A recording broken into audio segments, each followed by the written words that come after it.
Okay? There it is.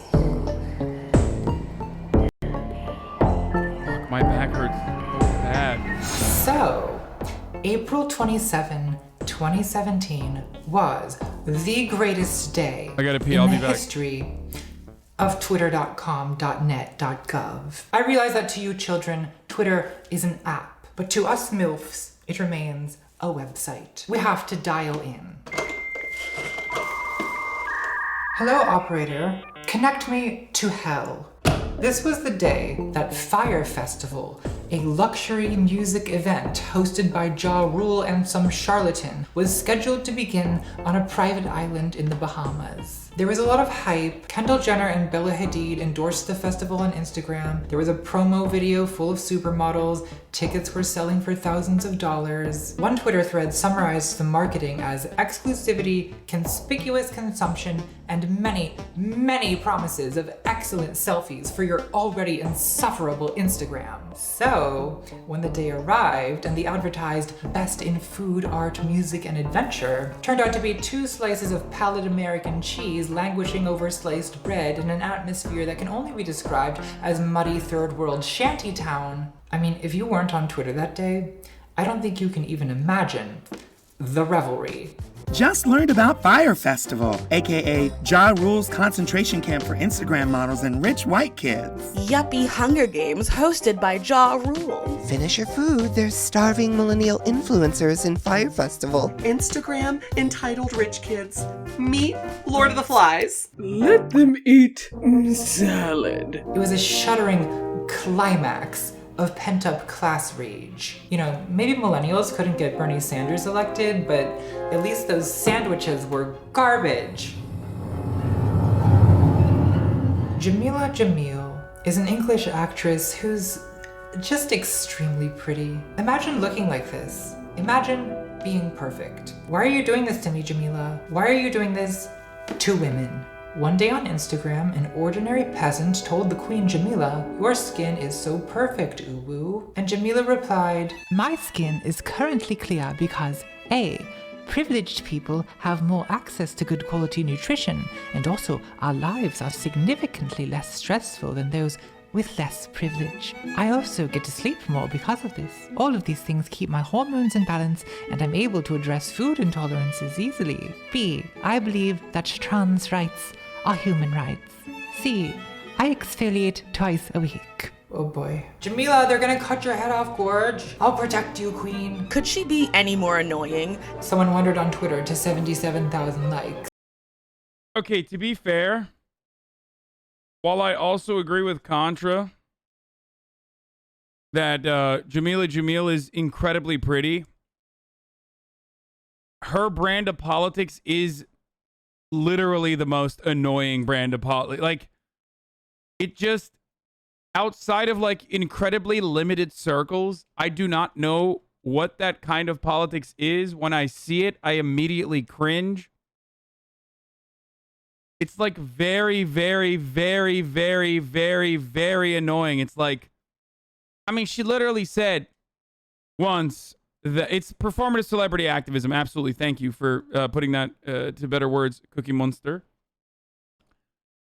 It's like, she once famously said, fat shaming should be considered a hate crime. Okay? I think fat shaming is bad. If you become a fat shaming activist and then revolve your activism around that and then say that like fat shaming should be considered a hate crime, you're a fucking psycho. Sorry, you are crazy. Okay, that's a crazy thing to say. Jesus fucking Christ, dude. Fuck. Here. This trend of fake self-awareness legit makes me want to rip my hair out. Now look, to be fair, everything Jamila said is true. Being privileged does make it easier to spend time and money on cosmetics. But Jamila's acknowledging this recitation of all the complex socioeconomic factors that account for why she's prettier than you, doesn't take any of the sting out of inequality does it? And that's kind of at odds with what activists used to say, which is that you should check your privilege. A suggestion which the privileged seem to have taken to heart, since the rich and famous now go around delivering these orations on how fortunate they are compared to the rabble. And this, of course, turns out to be far more annoying than when they acted oblivious to it. I don't have any beauty secrets. I guess I just drink lots of water. Take me, mother. A similar scandal occurred when Kim Kardashian tweeted about her birthday party at the height of the coronavirus pandemic. 40 and feeling so humbled and blessed. There is not a single day that I take for granted, especially during these times when we are all reminded of the things that truly matter. After 2 weeks. Bro, every time I sneeze, it's like, every time I sneeze is one of the worst things now because of my back, where I'm so fucking scared that my back is just gonna blow out from the sneeze. You know what I mean? It's the worst thing. Of multiple health screens and asking everyone to quarantine, I surprised my closest inner circle with a trip to a private island where we could pretend things were normal for just a brief moment in time. I realize that for most people, this is something that is so far out of reach right now. So in moments like these, I'm humbly reminded of how privileged my life is. Hashtag this is 40. Tag me, bitch. So like Jamila, Kim is attempting some kind of privilege-checking maneuver, and once again, it has not gone well. You are the Marie Antoinette of the 21st century, bragging about being humble and letting us eat cake. Millions of Americans sick and suffering, standing for hours in food lines and being evicted as you flaunt your wealth and privilege? Your tweet made 10 times worse by hashtag tone-deaf, humbled and blessed line, hashtag... Like, it's so much better not to post shit like that on social media. Like, why would you do that? It kind of goes to the fucking house argument again, but like I was not going to fucking flex ever. That's the worst thing you could do, especially because people are going to be mad. They're going to be so fucking mad. Like, why did you post it? You have the best PR team on the fucking planet, dude. You're the best goddamn PR team on the planet. You could have stopped that from leaking if you wanted to, even. Gross. Come on, you were gonna flex a little? Abso-fucking-lutely not. Do you not know me? Do you not fucking know me? Are you insane? Happy birthday. I hope somebody got you an alphabet book as a gift so you can read them motherfucking... So the response on Twitter resembles moral outrage, but what people were upset about was not that she had the party. I mean, wouldn't you escape to a private island if you got that MILF money? The problem was more that she tweeted about it, and that the tweet was maybe, just maybe, a little bit yikesy. But if having the party wasn't wrong, then why was tweeting about it wrong? This isn't a good look. We say bad optics, not relatable. Relatable. Bro, you wearing pearls right now. Wow, dude, I know. I'm wearing fake fucking pearls that I got from Urban Outfitters, dude. The peak of fucking... The peak, the absolute peak of wealth once again. Oh my God, this man, we must hang him. He is wearing fake $30 pearls. You are quite literally clutching pearls, dude. That's what you're doing. Relatability is not a moral category. This is public relations. It's The not little ethics. flex. And it definitely isn't socialism. Like, I'm pretty sure Karl Marx never said, The problem with the bourgeoisie is they are not relatable. They can't read the room and it isn't a good look. This should have stayed. You're really insecure about being perceived as rich now? Yeah, dude, that's why I fucking hid my subscription number immediately after. No. I've talked about it a million times over.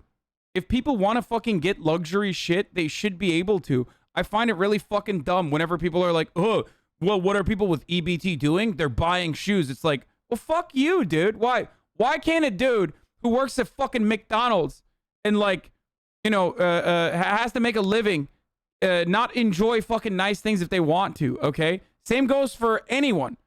It's so stupid when people are like, I can't believe you bought, like, something nice. Like, dude, if... The world is fucking terrible. Oh my God, my voice. The world is fucking awful, okay? If you're gonna have a fucking moment of solace and a moment of comfort and a moment of happiness from like some kind of material consumption. That's kind of the whole purpose of goddamn capitalism, dude. Like, Jesus Christ, let people fucking enjoy things. Oh my fucking Lord. And everyone does it too. Not a single person lives like Jesus Christ. Okay? That's precisely why, like, all the hammer and sickle lefties that were like, oh my God, blah, blah, blah, blah, blah, I can't believe this person bought a fucking house. Like, they themselves enjoy shit that other people would consider to be lavish expenditures as well. There's nothing wrong with that. It makes me so fucking annoyed when people are like, no, you can't do that. It's doubly annoying because I don't do that and people still say I do.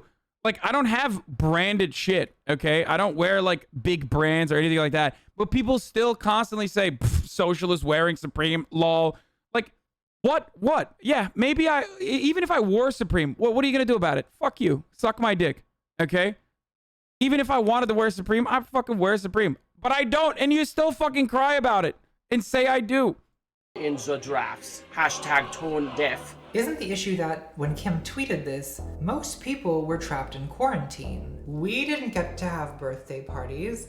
Some people couldn't even travel to visit their dying relatives. So watching Kim get to travel and celebrate her birthday like normal was painful. Pain at the good fortune of others is how Aristotle defined envy. And I think it's interesting that whenever social media erupts in outrage over luxury music festivals or Kim K's birthday party or Jamila Jamil's privileged pores, no one ever uses the word envy. It's like we're averting our eyes, avoiding confrontation with this dark aspect of our own psychology. So in this video, I want to take a long, hard look at envy. What is it?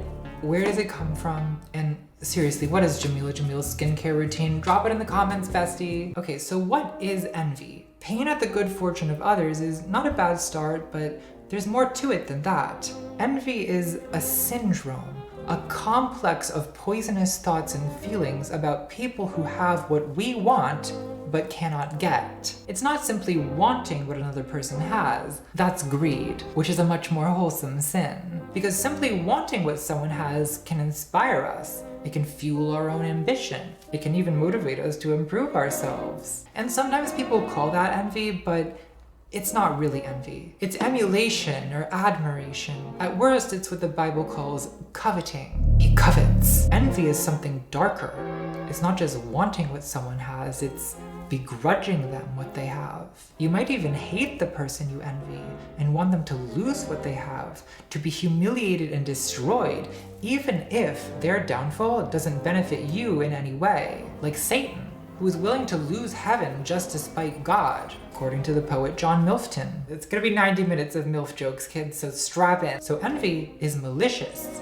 It's a force of destruction. For an example of the distinction between envy and emulation, think about incels, involuntary celibates, these men who can't get girlfriends and are bitter about it online. It was incels who contributed to our culture the concept of chads, that is, beautiful, wealthy, masculine men. For incels, taking the red pill means buying into an ideology which says that women only want to date chads or else they want to marry beta cucks just to take their beta bucks. Gas keep, gate boss, girl light. So if you're an incel, you can either go to the gym and try to become a chad, that's emulation, the aspiration to attain what another person has. Or, and this is the more popular option, you can take the black pill, which means believing that chadhood is genetically determined at birth. There is no hope, no woman will ever want you, and therefore happiness is impossible. You may as well lie down and rot. This mindset.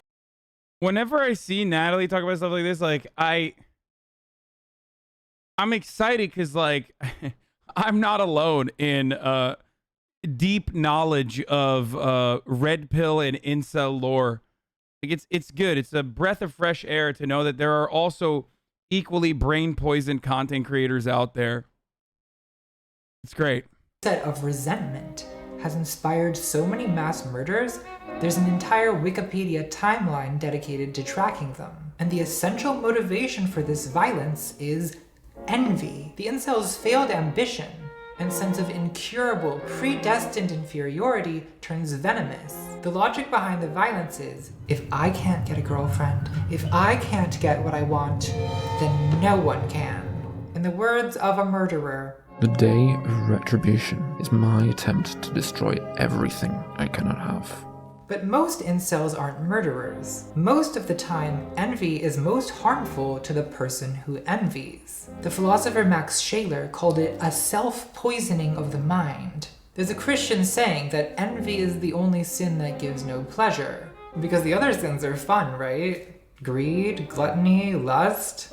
That's what I call a good time. But envy is misery. Though I wouldn't go so far as to say it gives no pleasure. Fire Festival is an art installation where mediocre people realize what their lives would be like without rich parents. Yes. Rich refugee crisis. We're living in a moment of growing inequality and resentment. Look around you. We've got the guillotine memes, we've got edgy teens tweeting "Eat the Rich," and none of this is new. The slogan "Eat the Rich" actually originates with the philosopher of the French Revolution, Jean-Jacques Bourre, who supposedly said, When the people have no more to eat, they will eat the rich. and fair enough, it's a good source of protein. But take it from me, kids, cannibalism is one of those tricky things. It's hard to do just once. You develop a taste for it. It's like they say at NA meetings. Once you vor, That's why I'm fattening up, boys.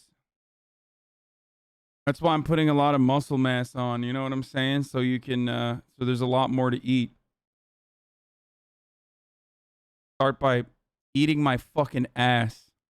you just want more. Also, who counts as the rich? Am I the rich? I certainly hope so, because I want you to eat me. Stop it! See, this is why I quit academia. If I was a professor, I'd have to behave myself, and I don't want to behave myself. I want to be bad. Do you want to be bad with me? Let's be bad.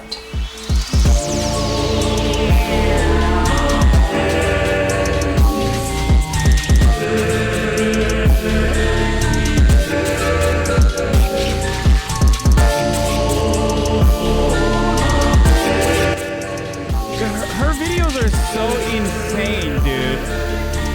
Oh shit. Bro, Natalie's Turkish. What the fuck? So, you might think that envy is simply the product of inequality, and that societies that have more inequality have more envy. I used to assume that too, but the more I think about it, the more I realize that might not be true. Envy is a basic part of human nature. It exists in all societies and all economic systems, and it begins anytime two or more people. It actually begins. Envy actually begins at the top of the hour where there's a 60-second ad break. And those who have a $5 a month or free subscription in the form of a Twitch Prime are envied by those who do not, because they see the ads when the ad break comes, right? Now, of course, there are other ways that you can also avoid the ads. You can use an ad blocker. You can use a VPN. So if you have envy for those who are able to spend their Twitch Prime here wisely, okay, you can use other methods as well. Here's the 1 minute ad break now. You're talking like her? Yeah, well, that's how it works. People start comparing themselves. Part 2, the desire for mommy's milk. According to Sigmund Freud, or as I call him, Daddy, the first stage of human development is the oral stage, in which the primary concern is oral gratification, which is of course provided by mommy milkies. Am I doing too much? I'll tone it down just a little bit. So look, I get that a lot of people are skeptical about Freud, and it's true, he was a bit of a crackpot coke fiend who had some zany ideas, like penis envy. Maybe there's transgender men who experience that, but I don't think it's a basic fact of the female condition. As for castration anxiety, is that a dare? Because I take that personally. I'm giving it very serious consideration, doctor. But I feel like even when Freud is wrong, he's often at least onto something. Like with the Oedipus complex, it's not that you literally desire your mother, right? That would be weird. It's more that you desire an archetype. Mother, right? mommy. You guys get it. Gen Z TikTok lesbians get it. They're the ones who got me started on this MILF shit. I'm a reverse Socrates. I've been corrupted by the young. My innocent and delicate nature has been defiled. So Freud says that in the first 2 years of life, libido is primarily focused on mommy's milk. And it's also in this stage that envy first emerges. So I was the oldest child in my family, and I was less than 2 years old when my brother was born. So I don't remember this because I was 1 year old, but my family tells me that when my brother was born, I was just insanely jealous. Oh, and I guess now is a good time to discuss the difference between jealousy and envy. Scholars agree that there is a difference, and usually they describe the difference in one of two ways. The first is that jealousy is defensive. It's a kind of protectiveness over. Sorry, I was looking away and missed some of the visual cues because I was looking for the jealousy is a disease love, get well soon meme, but I can't find it.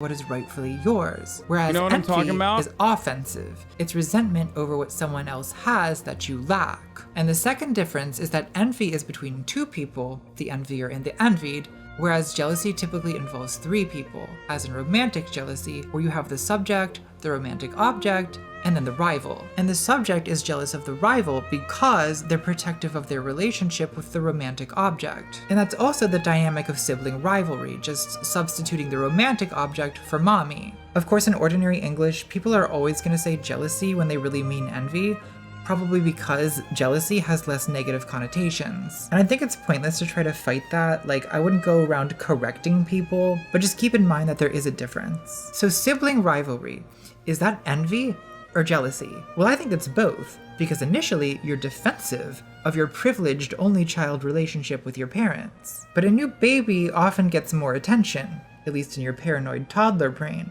and you might be envious of that. And in romantic jealousy, you may also envy the rival if she has qualities that you wish you had. You know, young kids are little egotists who are very sensitive to when another child might be getting preferential treatment. One of the favorite phrases of tiny babies is, "It's not fair. It's not fair."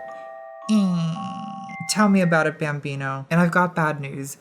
Life is not getting any more fair than this. According to the Bible, one of the first events in human history is the story of Cain y Abel, los dos hermanos. I don't know why I said it in Spanish. I guess I just thought it would sound cool. Was I wrong? Cain. It just sounds so much better than Cain. Cain and Abel. Cain and Abel. God tells Cain and Abel each to make a sacrifice, and then God prefers Abel's, you know, because God loves meat. Then, in an act of malicious envy toward Abel and spite towards God the Father, Cain kills his younger brother. In my earliest memories of my brother, I already loved him, and I don't remember the envy. So I guess I wasn't a Cain. So I must have somehow worked through this without resorting to murder. Freud says that the older sibling's envy of the younger leads to a recognition of impotence, because at first, you selfishly want to be the special, most loved child. But you see that your parents love your sibling just as much as you feel jealous of Marah when he was born? I have no fucking idea, dude. How would I don't remember. Why would I remember that? And you're powerless to do anything about it. So your ambition to superiority fails. And so you have no choice but to repress your ambition to superiority as well as your envy. And the result of that repression is what we could call herd instinct, solidarity, this feeling of identifying with a group, the equal siblings. And as you get older, the herd instinct evolves into feelings about justice, duty, community, and equality. But Freud thought these feelings retain a vestige of repressed envy. If I can't be the favorite, if I can't have special privileges, then no one can.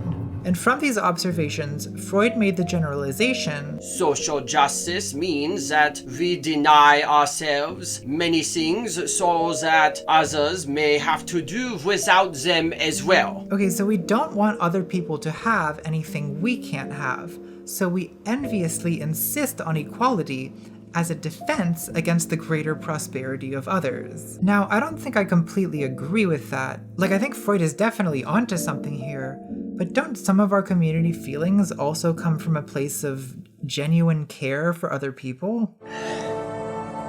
I cared for someone once. Rosebud. Well, we'll come back to that later. Let's put a pin in me for now. A pin in it for now. In Freud, I mean. Let's put a pin in Freud. In a 1966 book titled Envy, A Theory of Social Behavior, the sociologist Helmut Schuck argued that rather than being— that is a very German name. Helmut Schuck? It's putting me in a German mood, sweetie. Hallo, meine Lieben. Heute gibt's ein neues Video. I just get worse at German every year. Schuck argued that rather than being the result of social or economic inequality, envy is a universal across all human societies, including very egalitarian ones. For example, in tribal and village cultures around the world, there's often a concept of black magic or witchcraft, which are thought to be used by envious people to bewitch the ones they envy. You're probably familiar with the concept of the evil eye, which originates in ancient Greece, or maybe— Wow, that's bullshit. Okay, I take it back. I'm taking back what I said. This is disrespect. It's Turkish. Natalie, it's Turkish. That's so messed up, dude. What the fuck? Are you fucking kidding me, dude? Are you fucking kidding me, dude? Okay, hold on. Chat, hold on. It's fine. I'm gonna save it.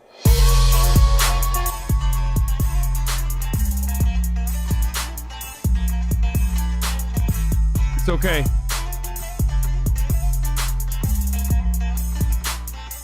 It's okay, dude.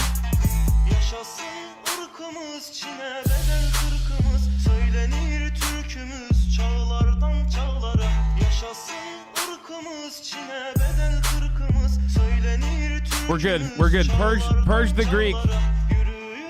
We're purging the Greek from the Greek cultural influence is being purged. It's now Turkish. It's Turkish now. You just envy the Greek? Yeah. Maybe even earlier than that. Cultures all over the world today understand the evil eye as a kind of curse cast by the malignant gaze of an envious person. Now you might be thinking that sounds superstitious, but I actually think the concept of the evil eye reveals a more sophisticated awareness of envy and of the social danger that it poses. You've probably seen these amulets around. There's an emoji for them now, which are supposed to protect against the evil eye. It's called a nazar, which comes from the Arabic word for sight or surveillance. Oh. Similar to the origin of the English word envy, which is the Latin invidia, which just means to look at. So there's an agreement across cultures that envy is related to sight, the malevolent gaze, the evil eye. And these amulets show that a lot of people are afraid of being envied and want to protect themselves. I was just watching this Turkish YouTube channel with an episode on the evil eye, and the host explains that for Muslims, it's customary to say, MashaAllah, or God has willed it when admiring a person or object. True. You know, to avoid unintentionally cursing them. That's why yesterday I said I did this. I kissed and I pulled my ear and I knocked on wood and then I said, Allah nazardan saklasın, which means may Allah protect you from the evil eye. I love that. It's like no envy, like no homo, but no envy. Mashallah. The top comment on that video says, you want to protect yourself from the evil green eye monster? Well, don't tell others about your ideas, goals, or wishes. Don't be flaunting your accomplishments on social media or posting pictures of your children. That's how you avoid being jinxed. See, this is where Kim Kardashian went wrong with her birthday post. Clearly, no one in the Kardashian cinematic universe has ever heard of the evil eye. Wait, I thought these people were Armenians. Why haven't they heard of the evil— Oh. Okay, never mind. Every piece of media they've ever produced is about flaunting an enviable lifestyle. This is a particularly American thing. Most Americans have no concept. I'm glad I wasn't there for that last joke, okay? I'm glad I was not there for that. Okay, would not have been appropriate for me to be there for that. Also, I wanted to show you guys this. You know what I just realized? Like, this is some real crystal mommy shit. Like, Turkish moms and dads are technically also, you know, really into crystal stuff because this is like, I mean, this is mysticism and all this other stuff, right? It's broken, by the way. I don't know what that means. I guess maybe that's why my back is broken, because I'm getting a lot of nazar. But yeah, I have one. I always have one. My dad usually was like, you need to have one in your bag. You know what I mean? I always had one. I never like really believed in it or anything like that, but you know, I just have one.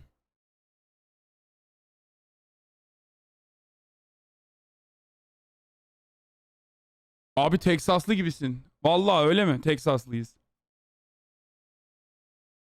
It breaks when someone wished ill harm, like when you were doxxed. I mean, it's been broken for a very long time. How do I fix it? Muska yazalım sana abi, kesin çözüm. Concept of the fear of envy. Like, there's advertisements here that literally promise if you buy this exclusive luxury vibrator, you'll be the envy of all your friends. As if it's a good thing to be envied. Oh, but it is not. If people envy you, they gossip about you, right? They seethe over your successes and celebrate your misfortunes. Being envied is basically the opposite of being loved. So why would anyone want to be envied? Well, it's a contradiction of human nature. On the one hand, we need to be loved, but then there's this other drive in us, this like Homeric striving for fame and glory and riches, which is kind of in conflict with our need to be loved. In a past Gilded Age, there were stories like Citizen Kane and Sunset Boulevard, which warned what a sad and lonely thing success can become. In ancient democratic Athens, there was a practice called ostrakismos, which is the origin of the English word ostracism. Ostracism was a procedure where the Athenians would assemble and each person would write the name of a person they wanted to ostracize on a pottery shard called an ostrakon. And whoever got the most votes would simply be banished from the city for 10 years. No questions asked. I love the ancient world. Things were so direct. Often this was used to remove someone who was becoming too prominent or too arrogant or just annoying. According to Plutarch, I'm just gonna read this from Wikipedia, in one anecdote about Aristides, known as Aristides the Just, who was ostracized in 482, an illiterate citizen not recognizing him came up to ask him to write the name Aristides on his ostrakon. When Aristides asked why, the man replied, it was because he was sick of hearing him being called the Just. It's good!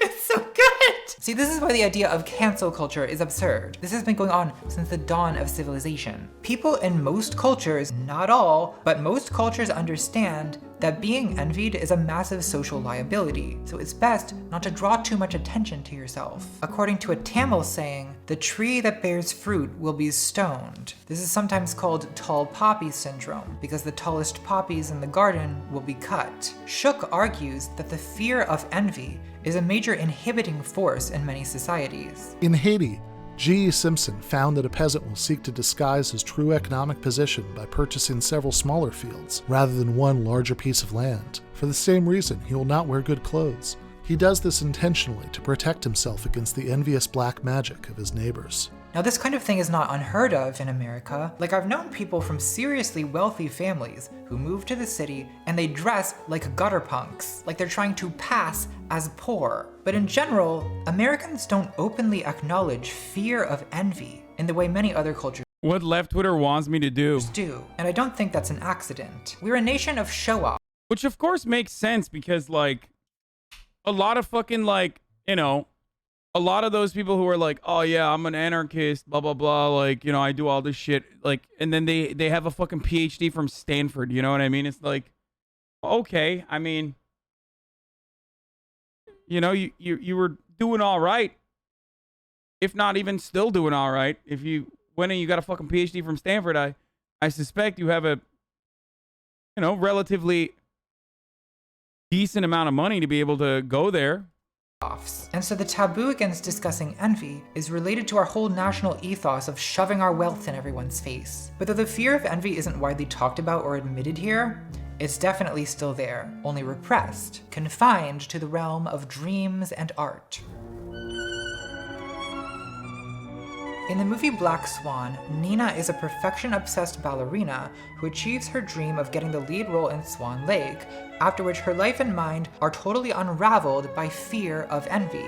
Black magic, Black Swan. At first we see how Nina's success comes at the very real cost of being envied by her ex-ballerina mother, by the other girls in the company, and by the former lead ballerina she's replaced. Did you suck his Not all of us have to. I love Winona Ryder so much. I love Natalie Portman so much. I love Mila Kunis so much.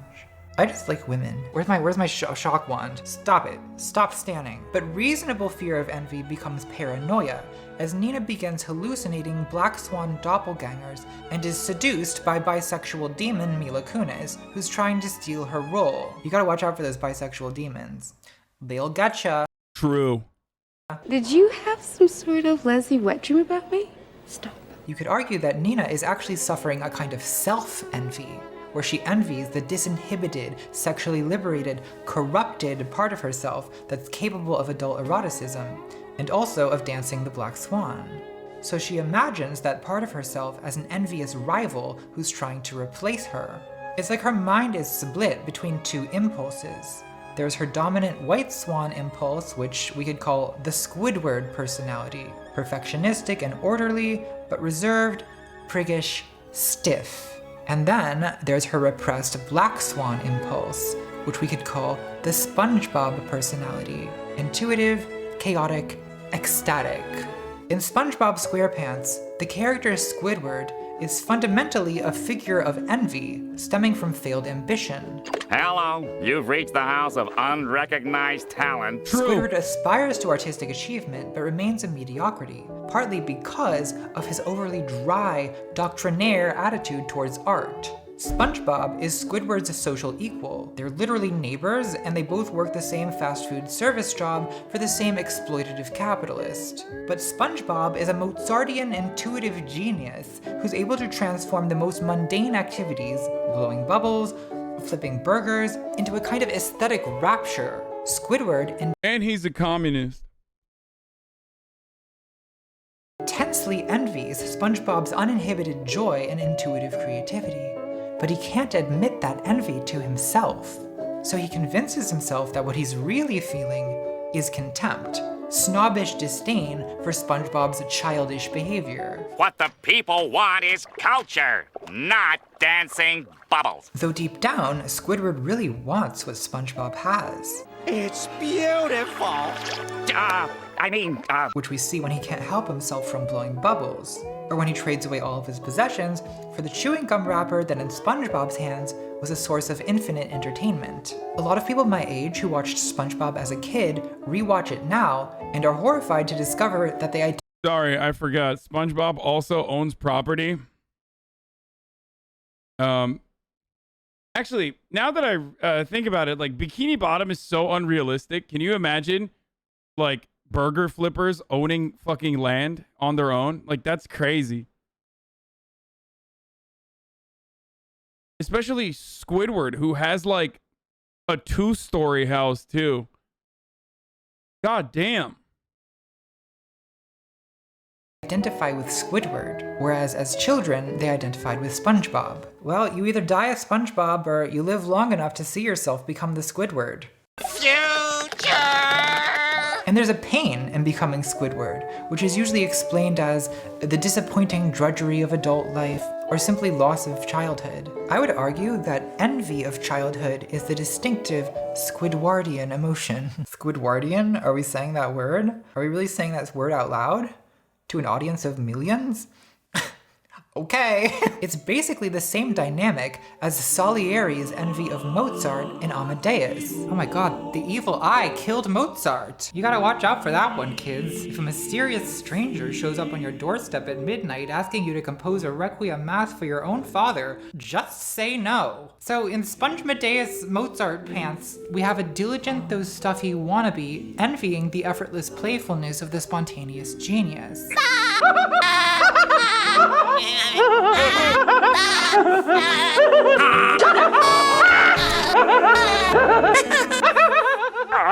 Grazie, signore. Ah! So Squidward's envy of SpongeBob is, well, it's Apollo's envy of Dionysus. Look, if we were to view SpongeBob SquarePants through the philosophy of Friedrich Nietzsche, stay with me ladies, I have an angle here, we could say that Squidward represents what Nietzsche called the Apollonian impulse, while SpongeBob represents the Dionysian. Nietzsche thought there were two conflicting artistic drives in the human personality. The Apollonian, named after the Greek god Apollo, is the drive towards self-control, order, logic, morality. And the Dionysian, named after Dionysus, is the drive toward intoxication, frenzy, passion, intuition. Both SpongeBob and Amadeus present these two drives in conflict, with the Apollonian envying the Dionysian. Of course, this is a misrepresentation of how art is actually created, because Nietzsche's whole point is that you need a balance of the two drives. In reality, you cannot have a pure Dionysian artist like SpongeBob, because creating good art requires at least some level of discipline and order.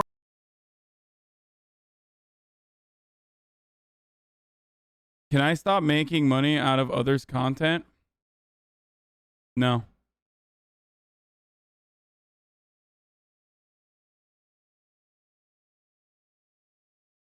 Ordering. See? It is all in the technique. Otherwise, you're just some drunk idiot with a guitar. Get off the stage! So Black Swan is, in a way, actually more realistic. In order to give the perfect performance, Like literally a friend of mine.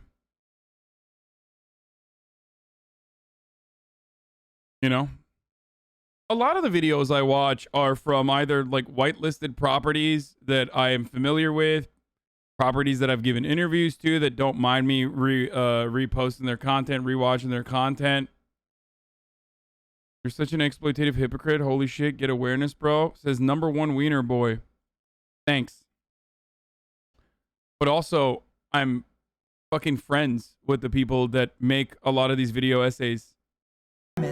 Nina has to unify her fragmented personality and dance both swans, resolving the envious rivalry between her two artistic impulses. That was perfect.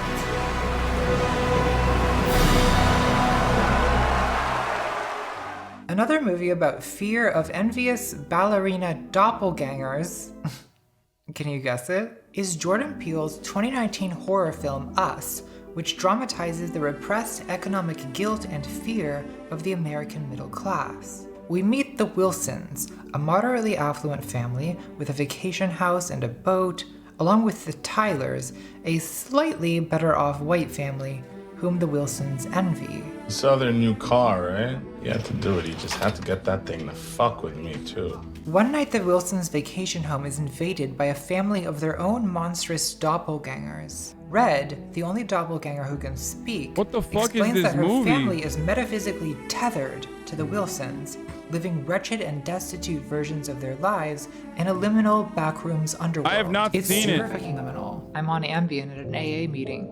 Not again. Once upon a time, there was a girl, and the girl had a shadow. The two were connected, tethered together. When the girl ate, her food was given to her warm and tasty. But when the shadow was hungry, she had to eat rabbit, raw and bloody. We later find out that all over the US, US spells us. Hey, that's the title of the movie. Oh. The tethered have risen up to kill their privileged doppelgangers and to link arms across the country in a dark parody of the real-world 1986 homelessness fundraiser Hands Across America. So my reading of Us is that it's an expression of middle-class guilt about privilege and fear of envy. It's not a movie about the working class. If it was a movie about the working class, then the working class would be able to speak human languages and would not be scary monsters who make animal sounds and stagger around like zombies. This is a movie about the anxious middle class's nightmare of the working class. Us represents in a self-aware way what other home invasion movies represent unconsciously: the fear of the envious poor, of revolution, of slave revolt. Tell me you did not just reference Home Alone. But Us diverges from other home invasion movies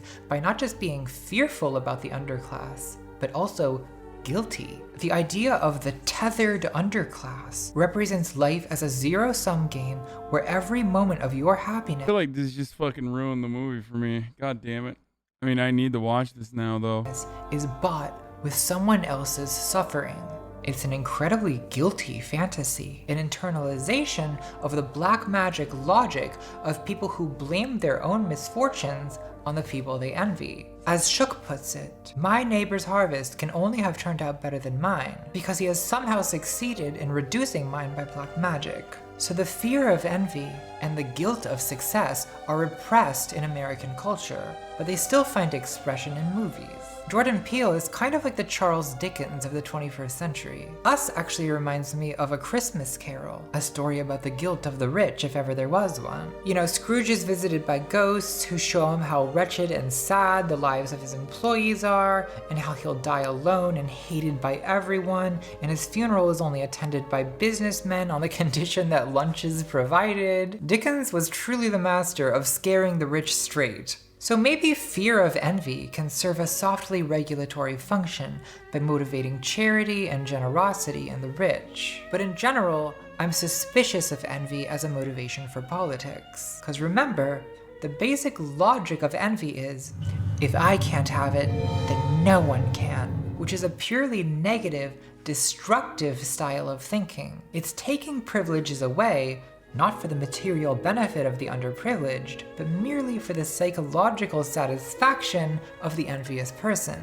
And that's even worse when you consider that envy is subjective. It doesn't necessarily target objective power and privilege. So envy in politics is not by any means relegated to the left. Conservative politics is brimming with envy. Like in this debate about forgiving student loan debt, you often hear people say, I had to pay my student loans, so they should too. Debt forgiveness is not fair. The logic here is, since I didn't get my student debt forgiven, no one should. It's intergenerational envy, which is a pretty common thing. Usually older generations envying the young. Kids these days have it so easy. When I was young, we ate nails for breakfast and sent text messages on the Pony Express. The feeling is basically, it's not fair that kids these days don't have to suffer like I suffered. Or think about the concept of a welfare queen, which openly reeks of envy and white resentment. Or the way conservatives talk about immigration, it's all this envious suspicion about illegal immigrants sneaking in and getting government handouts without having to pay taxes. I had to work hard for my money, so why should these people get a free ride? Not that that's what being an illegal immigrant is actually like, except in the imagination of people who envy them. Envy is felt more intensely by prideful people, so it's especially sharp when it targets people who are supposed to be beneath you.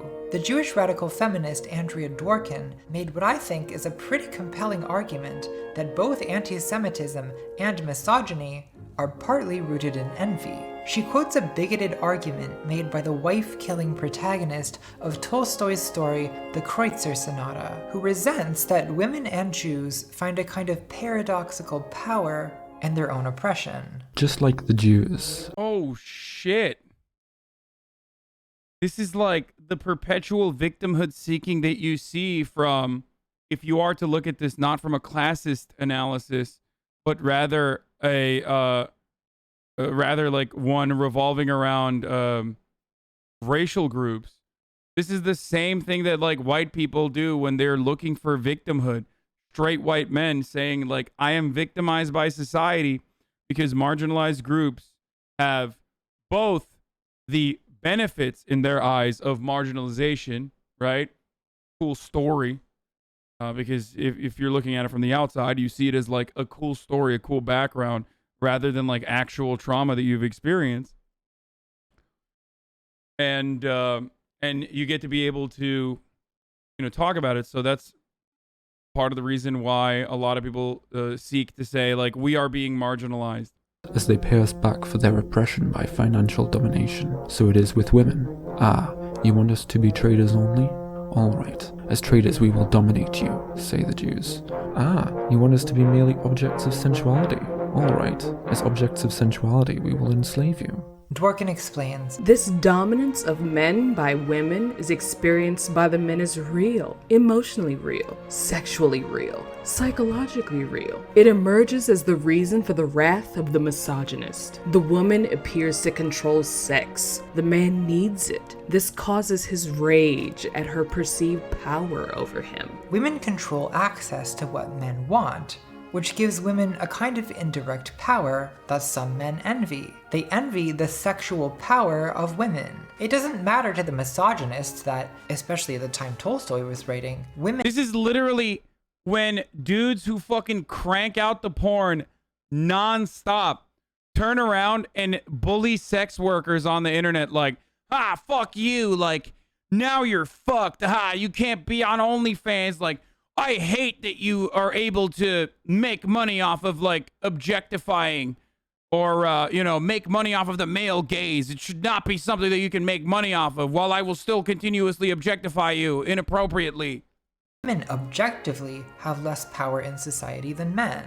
He envies women because they have what he desires. Likewise, it didn't matter to Weimar anti-Semites that Jewish people were a marginalized minority. Anti-Semitism is often rooted— By the way, men can make money fucking too.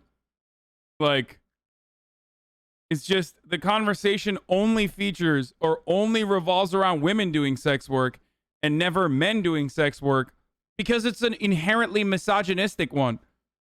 Like, you never fucking hear about Jason Love, friend of the show, Jason Love. You know what I mean? You only hear about sex work from the point of view of, like, women, hot tub streamers, all this shit. It's about women being able to make money doing sex work. That's the problem. An envious obsession with the disproportionate influence and affluence of Jewish people. It is not the absolute differences between men which feed envy, but subjective perception, the optics of envy.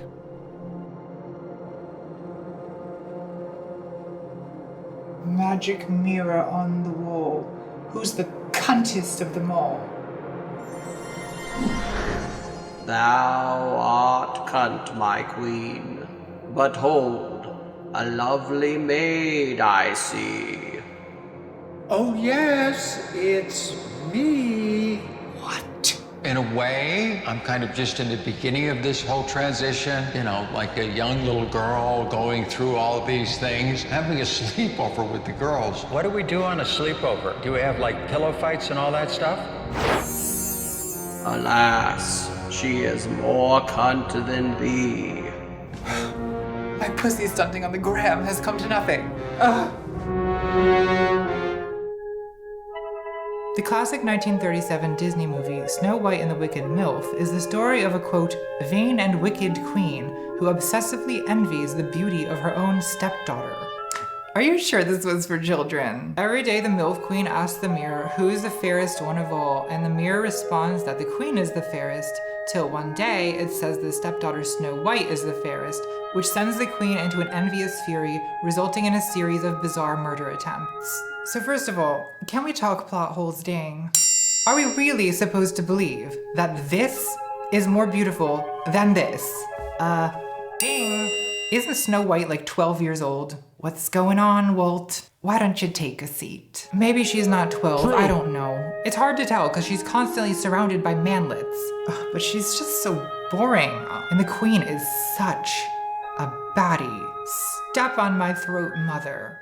This is a horny video. Well, yeah, because I quit riding that brown tiger. I can feel the pulse back in my veins. So despite the injustice done to its lead MILF, Snow White does illustrate some interesting things about envy. Once again, we have black magic and witchcraft as an expression of envy. We have the age difference, intergenerational envy, the envy of youth. It kind of reminds me of those millennial women who hit 30 and suddenly feel a need to rage against Gen Z. Pretty counterproductive, since if you're worried about seeming old, complaining about the youths is probably not helping your case, Gorge. Oh, no. You might wonder if there's also jealousy involved with the evil queen. Like, is she worried that the king is— Listen, I love Zoomers, so don't fucking point your finger at me, okay? his own daughter? Well, I don't think so, because we never even see the king. The queen doesn't mention him.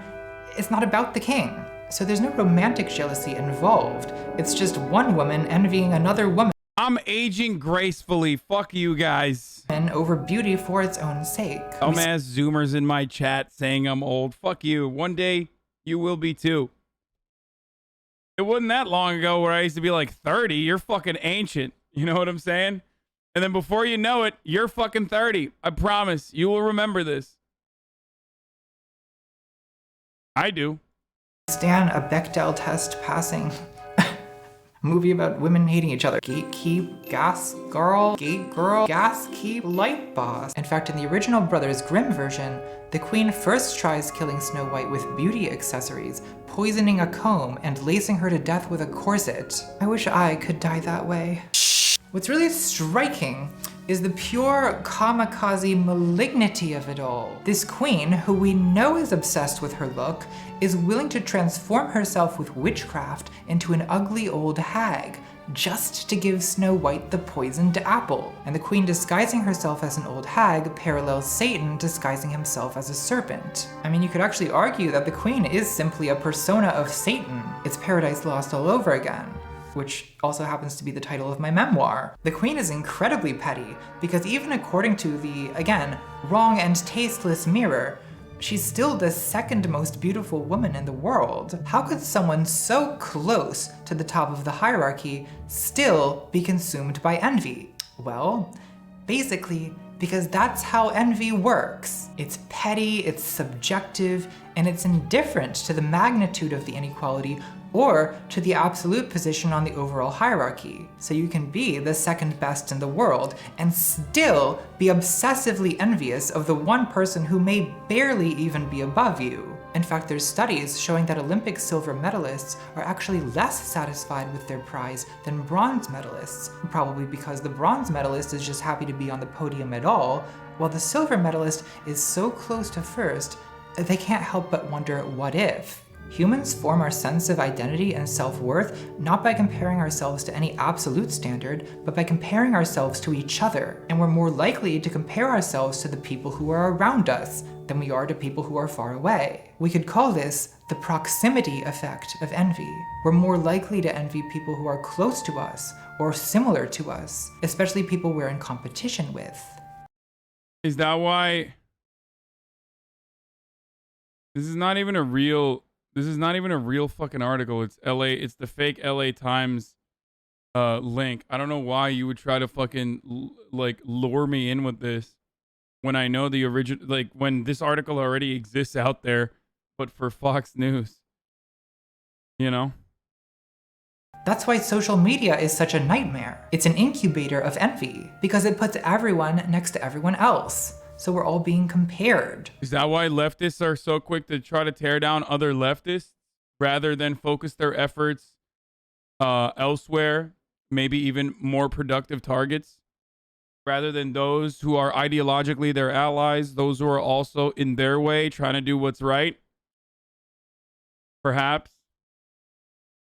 All in competition, and it can destroy your self-esteem.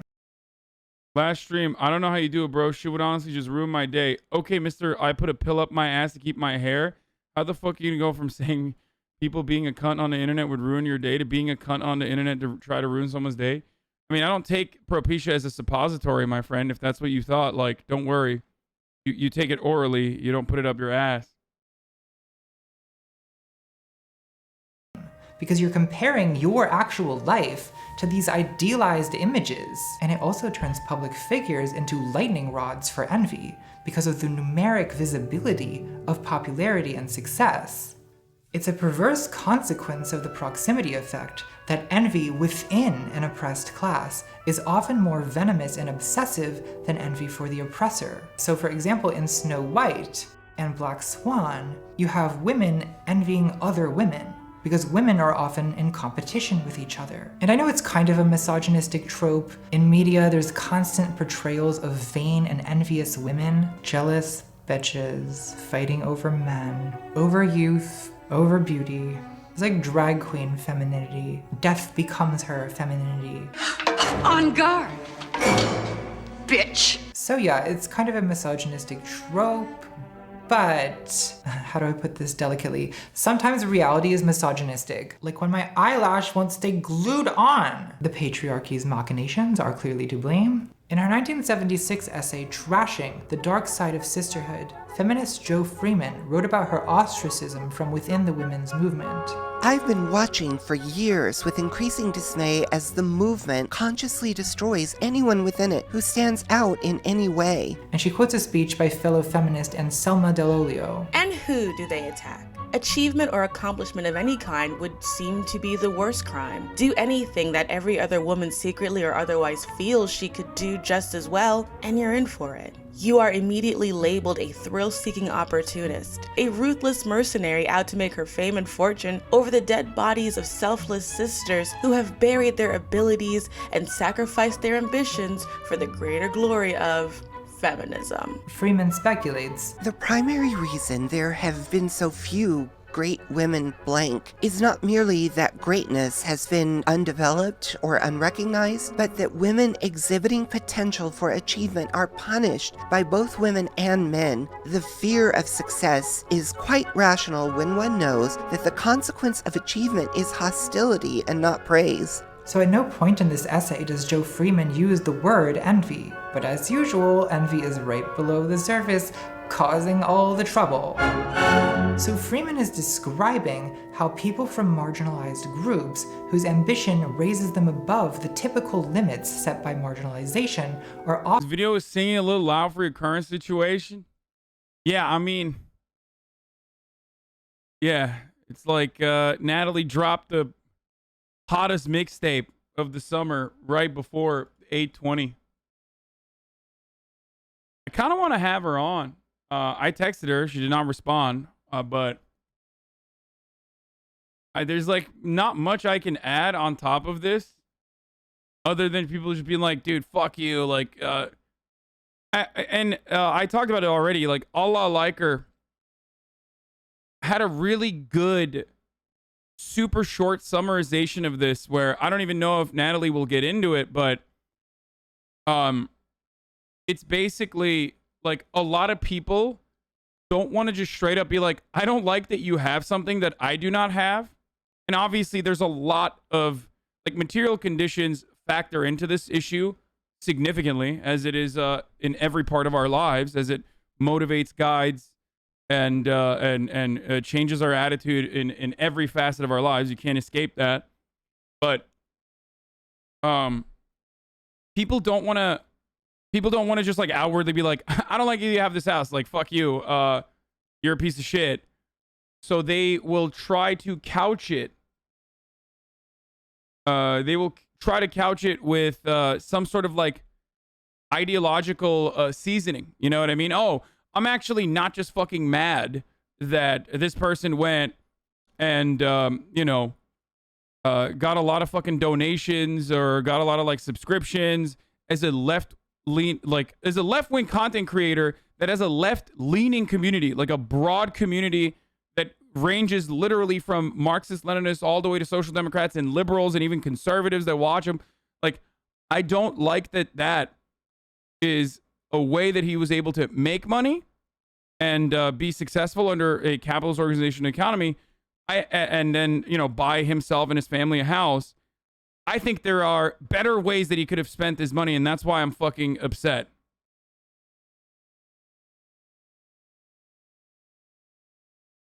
Yeah, when for a lot of it's not envy, it's envy with socialist characteristics.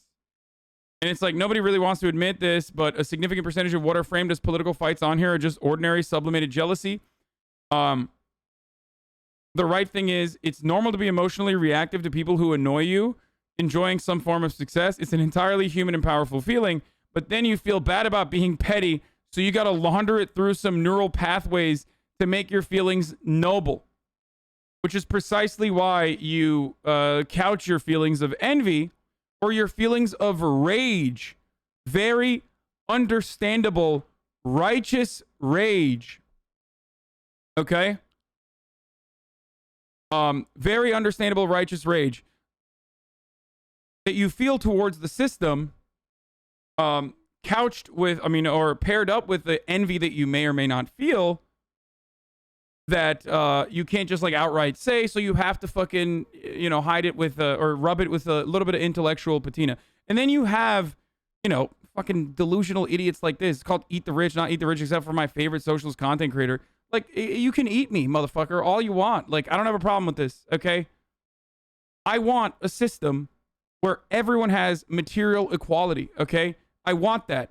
If as a consequence of that, like, my property values decrease or whatever the fuck, and I still have to pay a mortgage for a much more expensive house, like, I don't give a shit. I'm very open about that.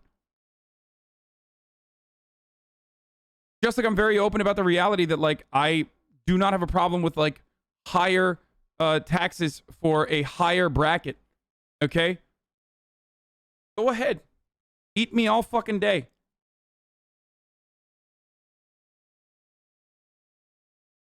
So it's so strange when people are like, oh my God, like, you said eat the rich and now you are the rich.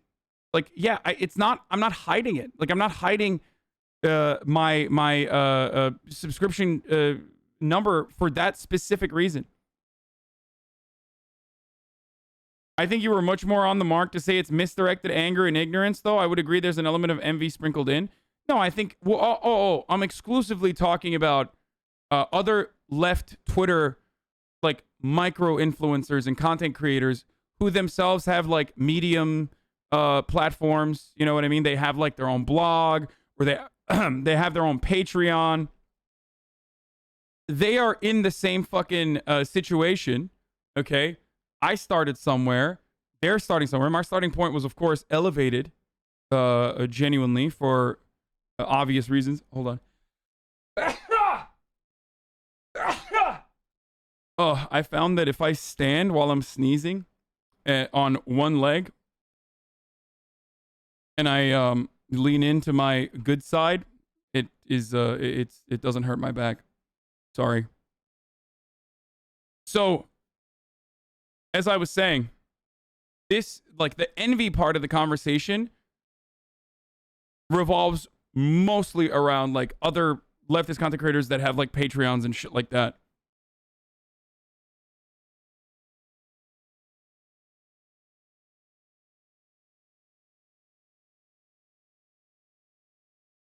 Feel me? Anyway. For fuck's sake, I've heard you say the same shit like 10 times. No one cares you got a house. Why just watch the video? You know, you could just watch it on your own, right? Anyway. Other streamers with multi-million-dollar homes right now sweating? No one gives a fuck. Their audiences don't give a fuck because their audiences understand, like, yeah, of course, I'm giving this person money. Of course he's going to fucking spend it. Prezzo, famous Twitter meme artist and also editor, Prezzo, already joked about this in perfect terms, where he said, oh, what the fuck? I unsubscribed from Hasanabi immediately. I didn't know he was going to buy shit with the subscription money. Famous editor Prezzo. Yeah, he'll love that I just mentioned that, I'm sure. But yeah, I gave you money and you fucking used it? Fuck that, dude. Are you kidding me? Yeah.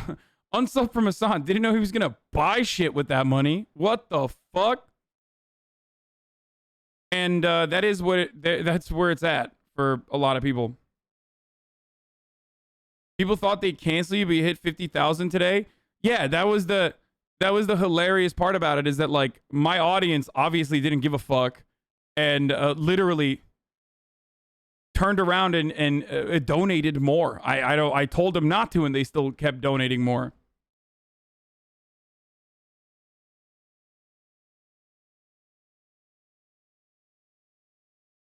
We'll probably post this on YouTube in a second.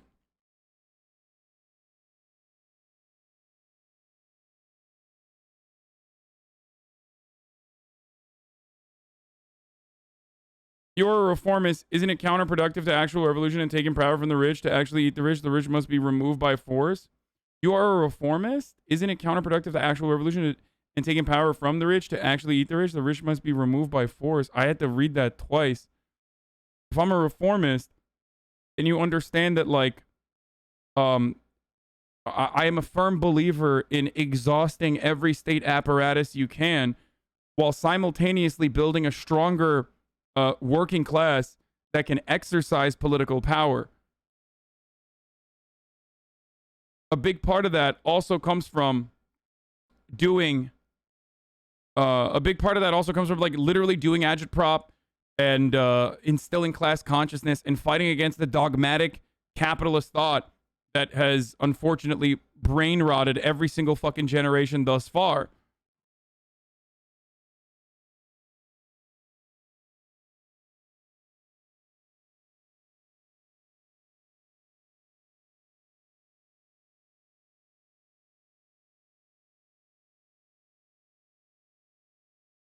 Anyway,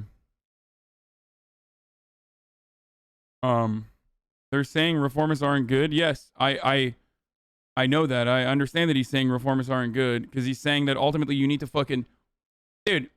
Marxist-Leninists that believe in like building a vanguard party immediately are delusional, because even if you're a fucking Marxist-Leninist who believes in like a bloody revolution, you fantasize about a bloody revolution.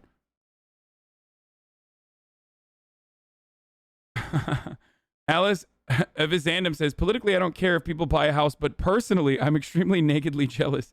I think this is way healthier. If you own a house, fuck you. Give me your house. Give it to me.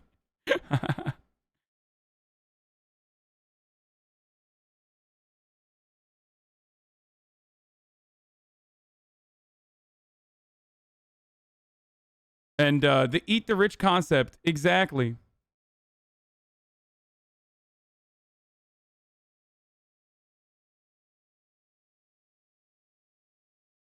Wait, what?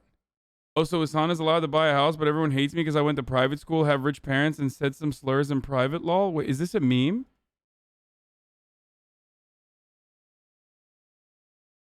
It's fake. I don't know who the fuck this person is.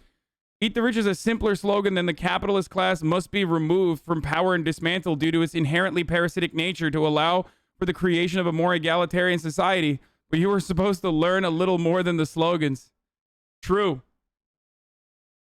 It's like whenever motherfuckers cry about the aesthetics of ACAB. Why are you saying ACAB? My uncle is a cop. Meh, he's not a bastard. Okay, well then fucking learn what the meaning is behind it. Like, same with fucking eat the rich. The socialism done left is fake.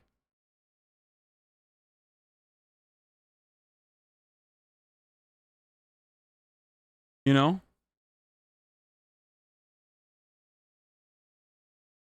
Yeah, I don't know. I'm pushing for reforms that result in material gain while also working to fulfill the conditions for a revolution is kind of lib.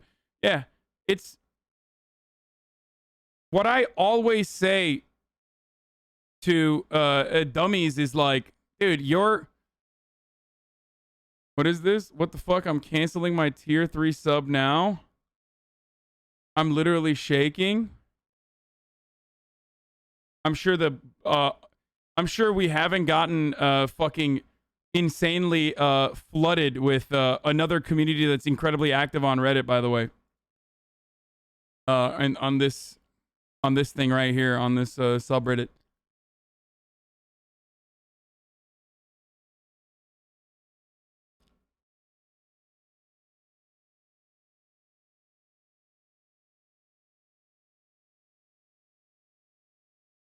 I can't believe we're still talking about the house. I mean, dude, people are still fucking mad. People are still posting about it.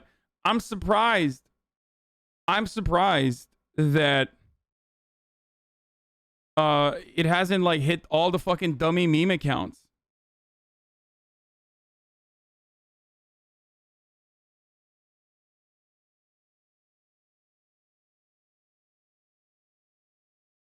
Often ostracized from their own communities. But she has no causal explanation for why this happens. I have an explanation. The explanation is envy, and women are more likely to envy other women. Trans women are more likely to envy other trans women. Oh god, am I really gonna go there? If we did this topic justice, this video would be 9 centuries long.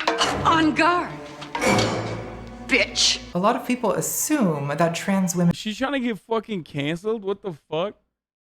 Because that's the quickest Way to get canceled.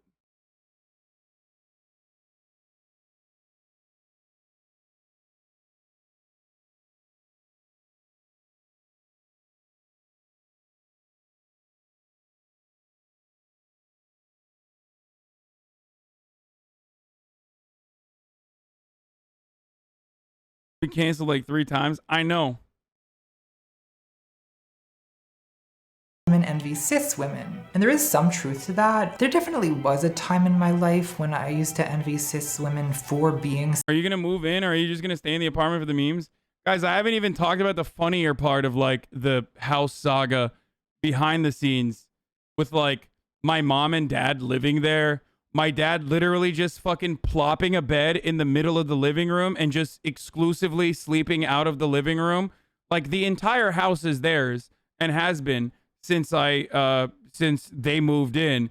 And like I've been trying to get my mom to buy furniture, and I'm like, "Mom, can you please buy furniture? Like I don't want to fucking, hire like an interior designer or something like that. It's going to be expensive as fuck. I already dropped the fucking bill on the down payment plus like, the mortgage payments and shit like that because I didn't fucking buy it cash, for the record, for all the dummies who like literally think, why hasn't he fucking donated all of the money instead of why hasn't he donated all of that money and like bought a cheaper house or something? Because that's not my money. That's not real money. I put a down payment, okay? And a lot of the houses that you show me, I would not even be able to buy with the fucking down payment that I put down, but that's besides the point. And then against that asset, under a capitalist understanding of the economy, a capitalist organization of the economy, you put a fucking down payment and then you have an asset. So now you are allowed to be able to take out a loan against that asset, okay? That's how mortgages work. So I've been asking my mom to like, please, like begging. Strawmanning the counter argument to own nobody? Wait, what? I'm not strawmanning a counter argument. What the fuck? So, by the way, I'm not apologizing for buying a house. I've literally never apologized. Jesus Christ, you bought a house. Be happy about it. Stop apologizing. That's what you're doing at this point. I've literally never apologized for it. And I will actually never apologize for it. As a matter of fact, I've only routinely said, suck my cock if you have a problem with it. But anyway, the people that are like, dude, what the fuck? Like, blah, blah, blah, blah, blah, give $1 million and then buy a cheaper house is like, it's not, the bank is not just going to be like, here's a fucking $1 million loan that you can take out so you can give it to mutual aid organizations. But besides the point,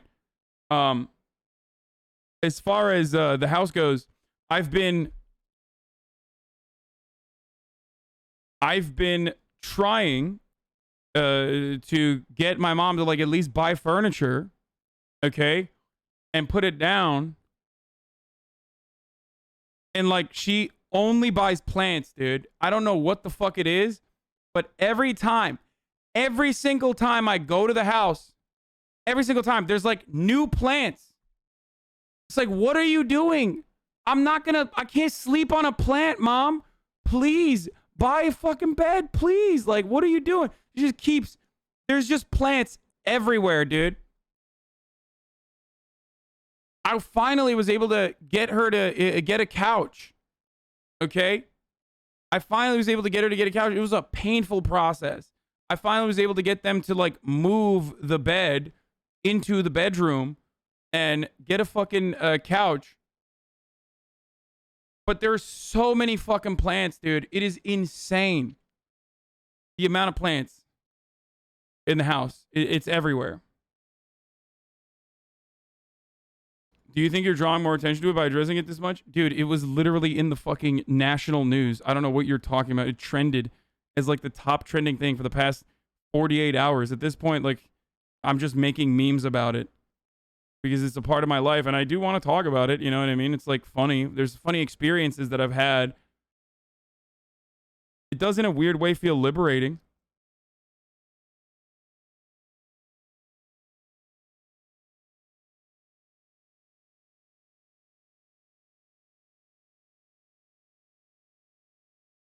They didn't keep all the Alec Monopoly art from the staging.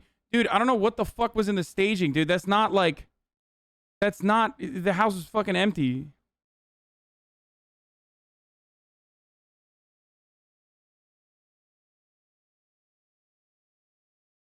Anyway, let's keep going. Cis women. Are you the trust fund privileged baby? Yeah, dude. The trust fund that of my fucking community. The Hasanabi Community Trust Fund. That's where my trust fund comes from. You know. That's what most trust fund privileged babies do is fucking work, get to a point of like economic security so they can purchase a house large enough to be able to fucking house their parents. That's what trust fund kids do. You know, just regular trust fund kid shit like that. Anyway. Another trust fund kid thing is running the top of the hour ad break, of course. Which is what I'm doing right now. And of course, if you no longer want to see the ads, all you need to do is subscribe. You can do it for $5, or you can subscribe for free with a Twitch Prime if you have one. Not a trust fund, but at least you might have your parents' Amazon Prime that you connect to your Twitch. Or you can use an ad block, or you can use a VPN. That's right. But Twitch Prime is free. Here is the 1-minute ad break now. And we're getting back to the video. Now I kind of just don't even allow myself to have the thought, what if I were a cis woman? So in a way, because becoming a cis woman is impossible, it's unobtainable, I actually envy cis women less. So trans women are more likely to envy other trans women because of the proximity effect, and because another trans woman represents an actual possibility of what I, a trans woman, could become. She's a standard to which I could plausibly compare myself. Here's a post someone made on my own fan subreddit. Am I the only one who finds it hard to watch trans creators? Before I realized I was a trans woman, I fucking loved people like ContraPoints, Nick Spears, and other trans creators. But ever since I realized I was trans, I just get this angry, resentful feeling in the pit of my stomach whenever I get recommended any of these videos. I seriously loved ContraPoints, but whenever I try to watch any of her videos, I just want to scream. I have this feeling toward passing trans people in general. I feel such hatred for them, and I don't know why. Am I just a toxic person?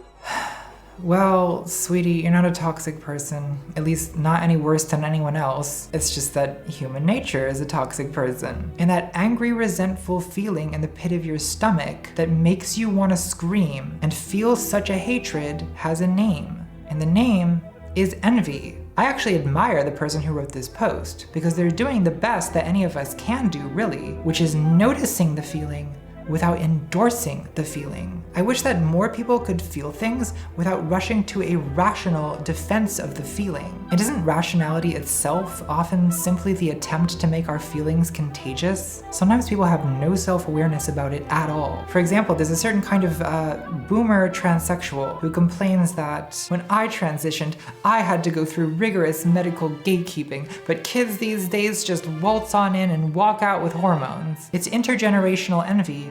Trans edition. It was hard for me, so it should be hard for everyone. Like the student debt debate. If I can't have it, no one can. And look, I do have sympathy and admiration for older trans people. Like, being trans in 2021 is already the maximum level of adversity that I can handle. I cannot imagine how hard it was to do this in the 80s. However, the pain of envy is not a valid argument. Envy is not sacred rage, and the malignant demands of envious people should be ignored. God, this community, the constant... Sorry, I have to read this out loud. I'm from Iran. I do not need Prime, Adblock, nor the VPN. It's literally the only privilege we have. Watching Twitch without ads. Oh, I love you, man. That's funny. It's not a joke. Look, if they don't serve, that's true. If they're not, they're most likely not serving ads to people in Iran. So that was pretty funny. Competition, the envy, the cringing, it makes it really hard to get along with other trans people. Oh, speaking of which, gay tangent, everybody. Gay tangent. Envy presents kind of a unique problem to same-sex attracted people because of the increased risk of envying the very people you're attracted to. I want to the ones I envy. I envy. You know, it's the classic, do I want you or do I want to be you problem. I've heard feminine queer women say they could never date another femme because they're worried they would just end up envying her. So dating masculine women solves that problem because having separate roles, separate aesthetics, separate categories helps to avert proximity envy between partners. Unfortunately, I am not that smart. Basically, I am attracted to femininity, but I also want to embody a kind of feminine archetype myself. I'm not masculine and I don't want to be. You know, I used to think I'd only want to date another trans woman because of the mutual understanding, but I've kind of realized that at this point it may actually be more psychologically healthy for me to open up to dating cis women. I used to not want to do that because I was afraid it would make me feel like a man, but at this point, honestly, just be a man. Whatever, it's fine. As a drag queen once said, I'm more of a man than you'll ever be, and more of a woman than you'll ever have. Yes, God. Can we get the tequila out of the frame, please? I think at a distance, it's okay to indulge the attraction-emulation ambiguity, but if you want to actually have a relationship with someone, you have to make up your mind.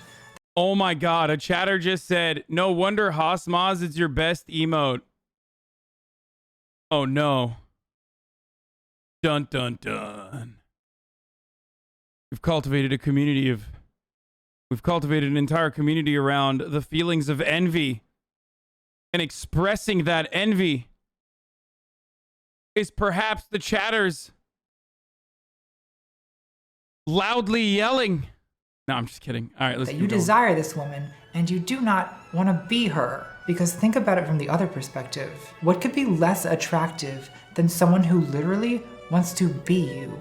Teacher, make her stop copying me. Like, as much as I joke every episode about how Buffalo Bill is an iconic trans legend, you don't want to date that bitch. Imagine trying to date Eve from All About Eve.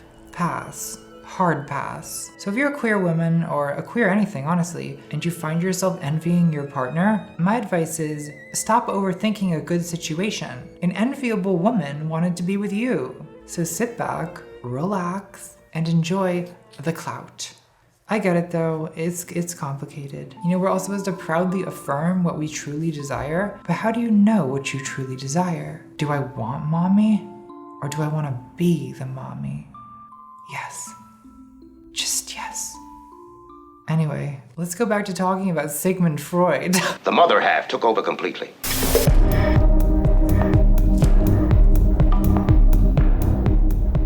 Oh shit. Do I look okay? Is my head on straight? So, we keep running into this avoidance of the word envy. And people especially cannot seem to notice when they themselves are feeling envious. Like that person who puzzled over the angry, resentful feeling in the pit of their stomach without being able to name what they were feeling. There's two reasons why people are usually in denial about their own envy. One is guilt, and the other is shame. Shame? Shame because admitting to yourself that you envy someone implies that you feel inferior to them, which is shameful. It wounds the ego. And guilt because envy is malicious. If you envy someone, you may feel angry and miserable about their success and good fortune, and you may wish to see them ruined or brought down. That's cruel and antisocial. It goes against most ideas of morality, and it's a thought that's usually not socially acceptable to admit. So envy is shameful, guilty, and socially unacceptable, and we deal with that by suppressing it from our awareness. But it is still there, and in order to maintain the denial, we have to convince ourselves that this angry, resentful feeling in the pit of our stomach is actually something else. Think about how in SpongeBob, Squidward shows contempt for SpongeBob's childishness, for blowing bubbles, for having fun at work, when in fact, Squidward envies SpongeBob's uninhibited joy and intuitive creativity. But he can't allow himself to have the thought that he envies SpongeBob because that would mean recognizing the intolerably shameful truth that he feels inferior to SpongeBob. So what he does instead is convince himself that what he really is a refined sophisticate, scoffing at this childish fool. How did I ever get surrounded by such loser neighbors?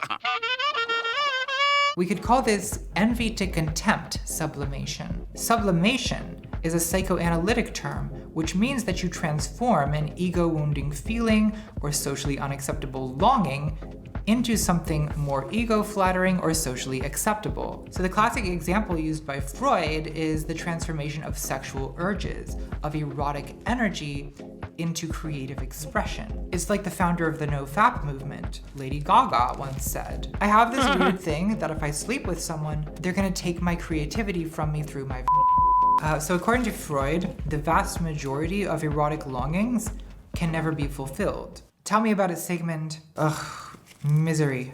But there's a positive side to this, supposedly, which is that you can sublimate your erotic longings into a more socially acceptable productivity. So, instead of flicking the bean, maybe you write novels about thirsty vampires, or for that matter, philosophical treatises about the will to power. Oh, we'll get to you. Freud thought that civilization itself is built at the cost of our instincts, most of which we have to sacrifice in order to live in a society. So like erotic impulses, I think envy can be sublimated, which is what's happening when it becomes contempt. Another example is the blog McMansion Hell, which makes fun of the tasteless architecture of suburban ostentatious trash. I would argue that part of the fun of this blog is the pleasure and relief of looking.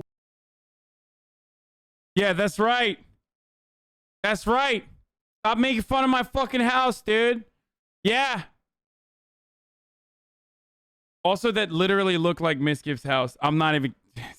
down at the rich, because looking enviously up at the rich is painful. It makes you feel inferior. And a way to alleviate that pain is to sublimate envy and pretend that you're an aristocratic aesthete, scoffing at the vulgar taste of the Aravis.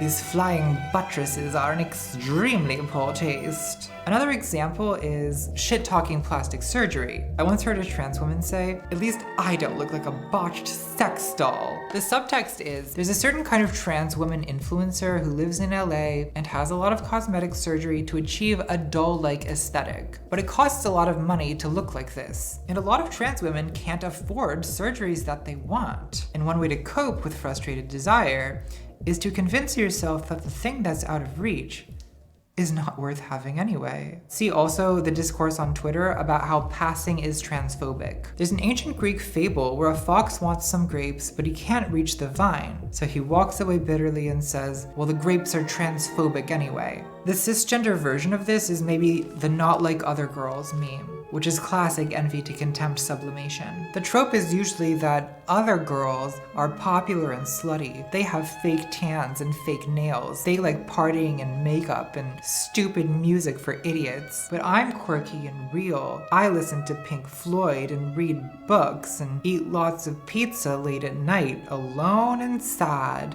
There's usually a subtext of anxiety about inferiority, the other girls being more socially accepted, feminine, and put together. A lot of times, the other girls don't even exist, right? They're a media construct of idealized womanhood. Like, where are these other girls who've never eaten pizza and enjoy wearing makeup at 9 a.m. on a Saturday morning? Are they between the sofa cushions? Did you put them in with the other laundry? Are the other girls in the room with us right now? So the feeling of inferiority toward the other girls is reframed as a kind of contemptuous hipster superiority, which is really just an ego-defensive persona of resentment. Like Janice in Mean Girls. She's not even really a lesbian. She's Lebanese.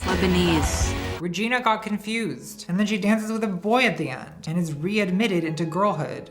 Thank you for that, Tina Fey. That's very helpful.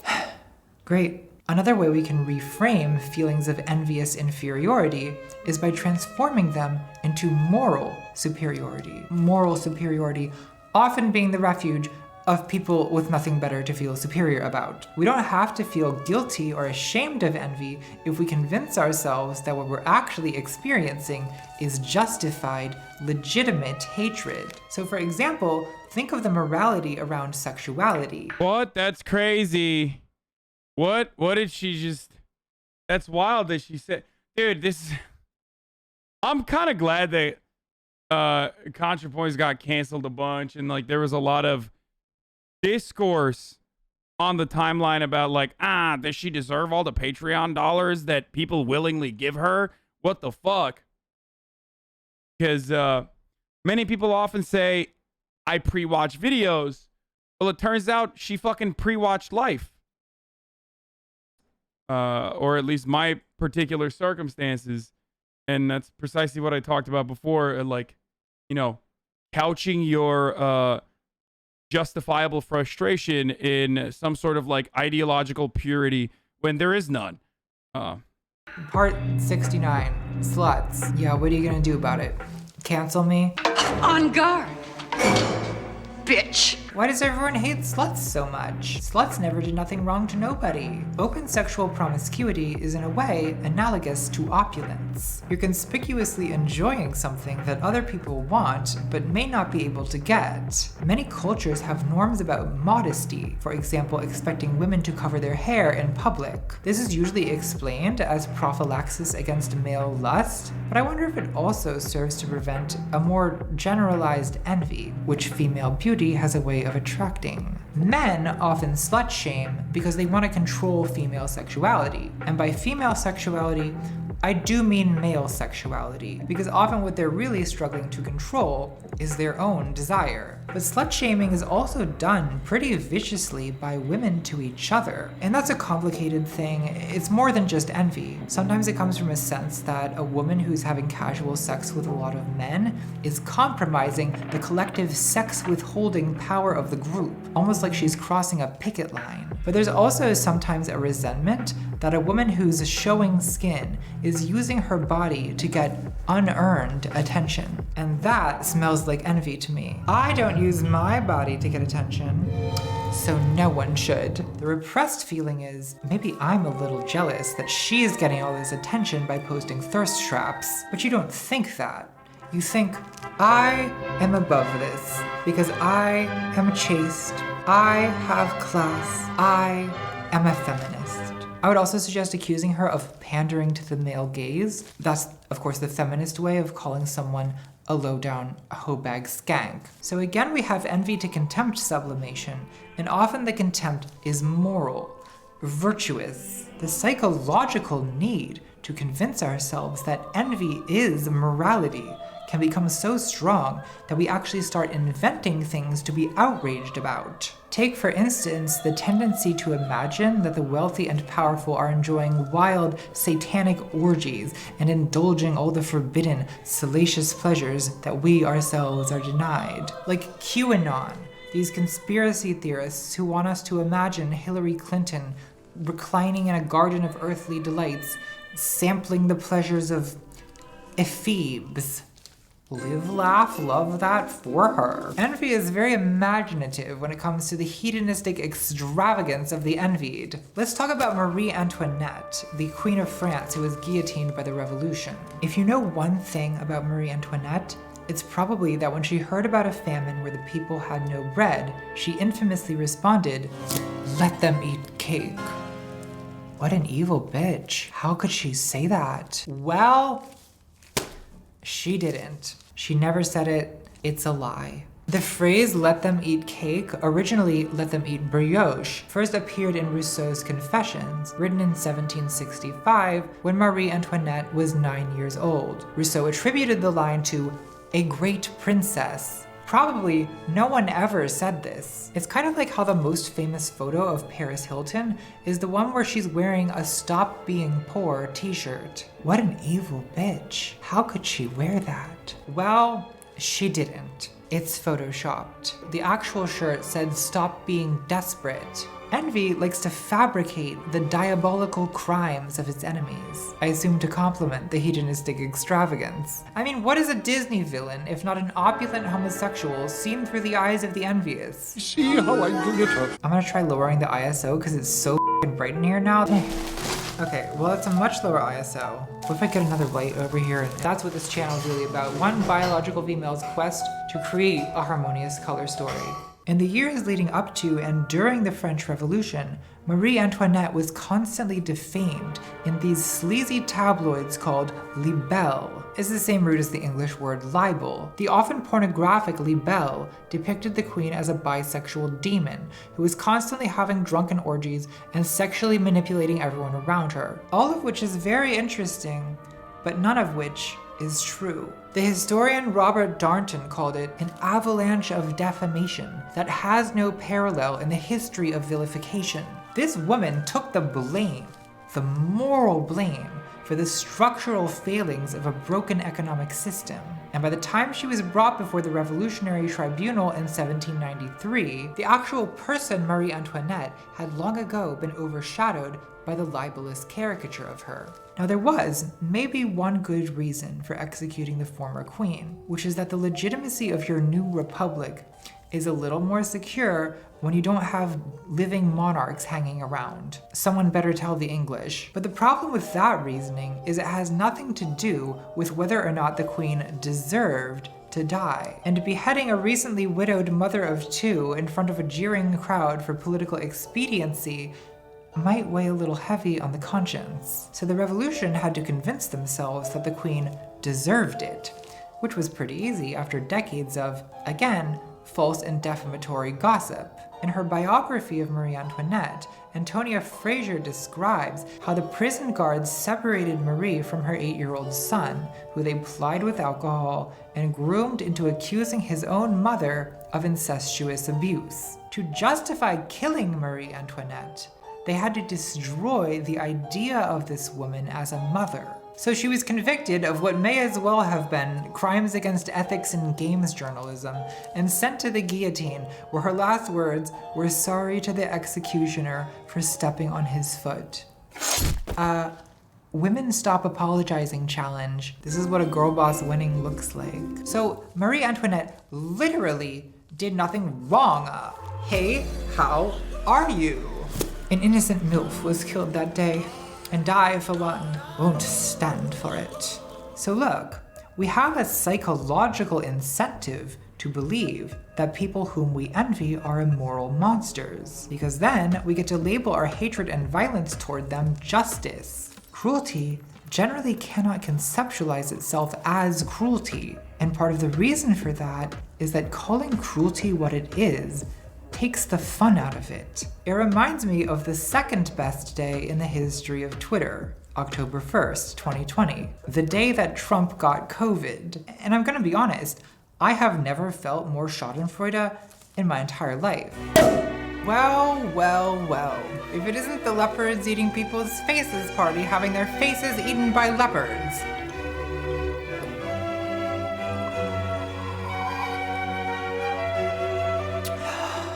Last time I ate cake. Like Dan Savage said, it felt like Ronald Reagan got AIDS. The next day, I tweeted, "These last 24 hours have been the first time I've genuinely enjoyed Twitter in years, because this website is good for one thing only, reveling in the cruelest of human impulses." And someone responded to that saying, "Oh my god, could you even be a bigger killjoy?" But why was I being a killjoy? The tweet was about how much I was enjoying it. Well, for most people, I guess not me, but for normal people, for other girls, cruelty is only pleasurable as long as they can convince themselves it's something other than cruelty. Justice served. So again, reason, rationality are often the attempt to publicly communicate, to evangelize our private feelings. And morality, ethics, and justice are often put forward as the respectable public face of private envy, vindictiveness, and hatred. But is this a corruption of morality, or have we stumbled onto something darker? What if morality itself is simply the expression of some kind of sadomasochistic urge? It's too early for this. I mean, it's literally 7 a.m. where I'm filming. I don't know how this keeps happening to me. My head gets cut off one afternoon, puts me in a philosophical mood. The next morning, I've stayed up all night and I'm still talking about the philosophes.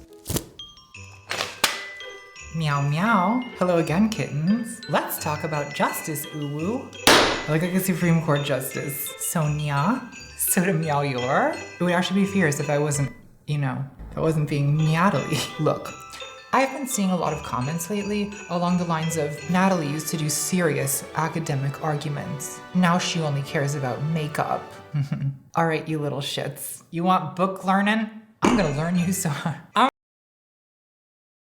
One of the best fucking moments, just of all time. Wonderful that she brought that back. I sometimes think about Trump getting COVID, and it just like puts a smile on my fucking face, dude. Straight up. And I don't even give a fuck. Much like Natalie, I don't care that I felt great about it. You know what I mean? It was fucking, it's funny. It was great. Reaping, sowing, all that. I'm gonna learn you so hard you're gonna have a goddamn headache in the morning. Friedrich Nietzsche. Friedrich Wilhelm Nietzsche. Do you mind if I call you Fred? Friedrich was a German philosopher who had a lot to say about envy and morality. But before we get into that, I want to say a little bit about his life because it's just very funny. Nietzsche is famous for his concept of the Übermensch, but Friedrich, sweet, beautiful little Friedrich, he was not what most people think of as an Übermensch. Friedrich was a chronically ill, chronically in pain, nearly blind incel who probably slept with a prostitute once and got syphilis and died. Life is funny. Sad, but funny. In the introduction to Beyond Good and Evil, the editor says, though he prided himself on being comfortable with women, he does not seem to have been very successful in establishing emotionally satisfying relationships with them, which is hardly surprising.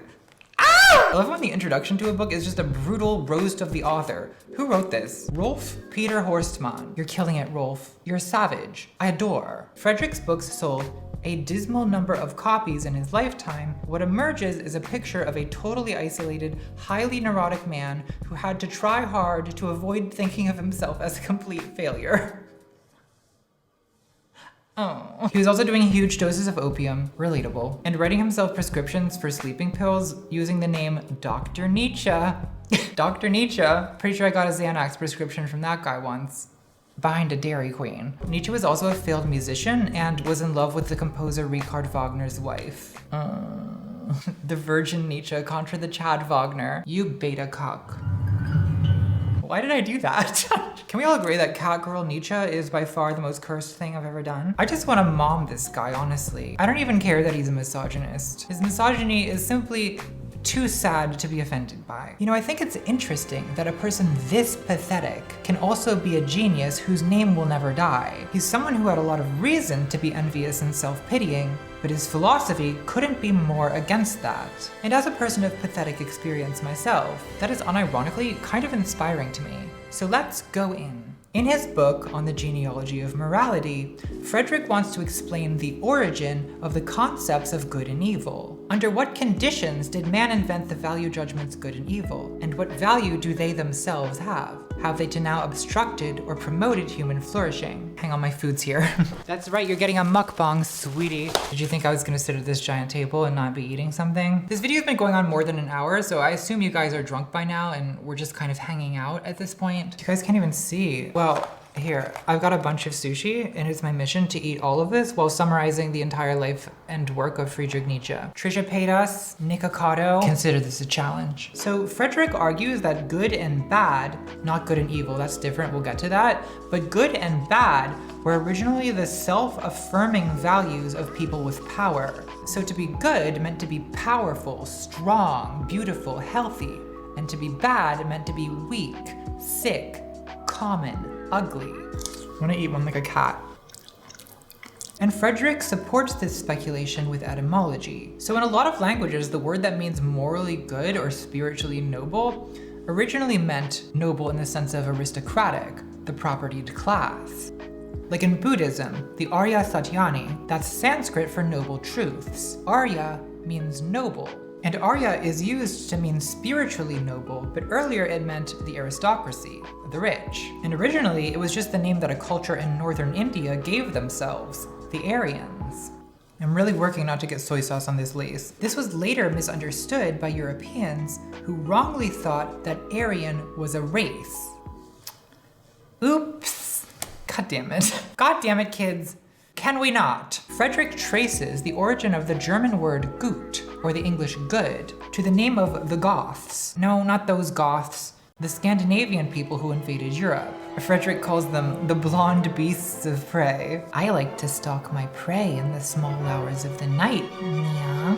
The German word schlecht, which means bad, is related to schlicht, which means plain, simple, originally common, low, not aristocratic, not noble. So good and bad were originally the values of warrior aristocrats who were like Homeric heroes celebrating themselves. And Frederick calls their value system master morality, this glorification of combat, feasting, athleticism, sexual conquest, beauty. These things were called good. And their opposites, weakness, impotence, ugliness, were called bad. The ancient nobles worshipped noble gods who acted like them and shared their values. I mean, if I created a personal goddess, I think we all know what animal that would be. Me and the ancient Egyptians on the same page. So for example, Roman warriors could worship Mars, the god of war. And it was like they were worshiping themselves. They were dumb jocks, worshiping dumb jock gods. Well, good for them. But what about the people who got shoved into lockers? Well, Frederick's example, and this is going to create some misunderstandings later, but his example is the Jews, who were colonized by the Romans in Judea. And it's certainly not that the Jews didn't try to revolt. Oh, they did, multiple times. But for several centuries, the Romans were just too powerful. No one could stop them. So the question is, what happens psychologically to people who are oppressed and who lack the power to overthrow the oppressor? Well, in that case, frustrated vindictiveness builds over time to become this deep bitterness, which Nietzsche gave the French name ressentiment, resentment in English. Oui, oui, absolument, naturellement. I don't speak French, I just enjoy making vaguely French noises. Mon, pas, quatre, oui. I don't like the English, but I like the French even less, because they're always dressed so well and they speak a sexier language than me. Stop it. This is your final warning, comprenez-vous? Good wine though, I'll give him that. So there's a German word, Neid, which means envy. So why is Frederick using this French term, ressentiment? What's going on, Frederick? Why are you speaking French? Are you nervous? You trying to impress me? Nietzsche must have said ressentiment because he thought it was something different than envy. I think the difference is resentment, and I'm just gonna use the English word so I don't sound like an asshole. Resentment is born not just of wanting what someone has, but of a permanent frustration of the desire for revenge. It's born of weakness, inability to get revenge. Now, revenge itself implies weakness, at least a temporary weakness. We say revenge is best served cold, but actually, revenge is only served cold. If it's served hot, if someone slaps you and you slap them back immediately, that's retaliation, not revenge. You brought this on yourself. Revenge is only a possibility when you can't retaliate immediately. So you become vindictive, you start plotting and scheming. But if you're too weak, too impotent to have any hope of revenge, then you become resentful. So Nietzsche's argument is that a person who's too weak to get material revenge can instead get psychological revenge by creating a new morality. In Frederick's words, the beginning of the slave's revolt in morality occurs when ressentiment itself turns creative and gives birth to values. This is a little high concept for a mukbang, isn't it? What are you doing, Frederick? So while master morality says that good is power, riches, health, and strength, and bad is the opposite, slave morality, the morality of resentment, says, blessed are the poor, the meek, the sick, the powerless. This is the good of slave morality, and its opposite is not the bad, but a new concept, the evil. And what is evil? Well, everything that master morality says is good. Power, wealth, conquest, sexual satisfaction.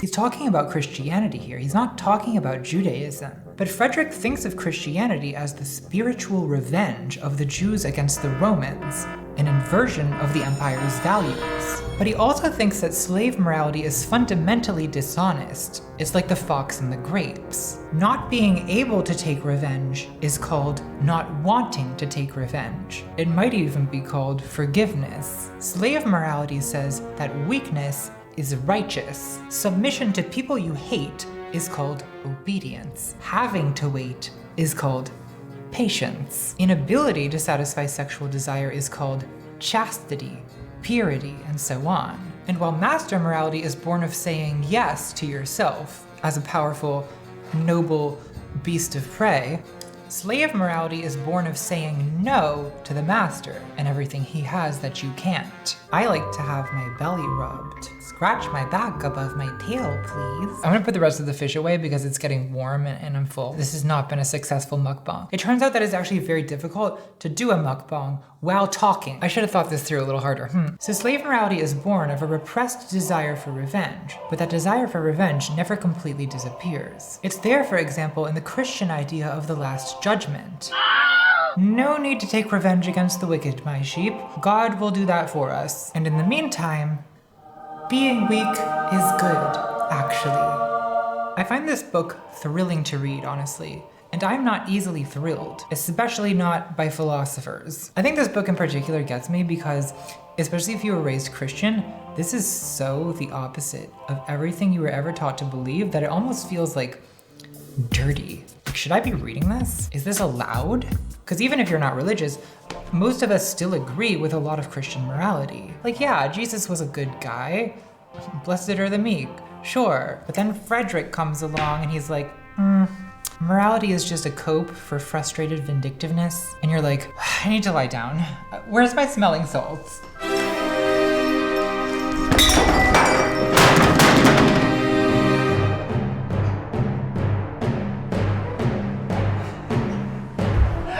But wait, there's more. This gets even darker. Nietzsche thinks that over the last 2 millennia of European history, slave morality has triumphed. St. Paul made Christianity marketable, the Emperor Constantine converted, and by the Middle Ages, even kings and aristocrats were kneeling down not to powerful warrior gods made in their own image, but to a god that was weak, suffering, victimized, oppressed.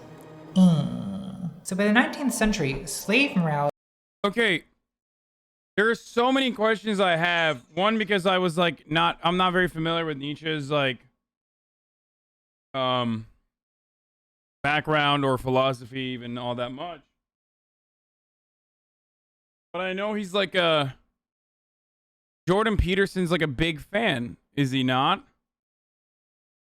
Doesn't this... Well, also simultaneously he's Christian. So I find it really, I mean, I get that, like, I get why. Like, it's really weird that he took the master slave, I guess not dialectic, but the master slave concept and then said that it was actually, like, Christianity should be more like being the master, which is like just, you know, conservative ideology. One that derives around power, maintaining it, keeping it.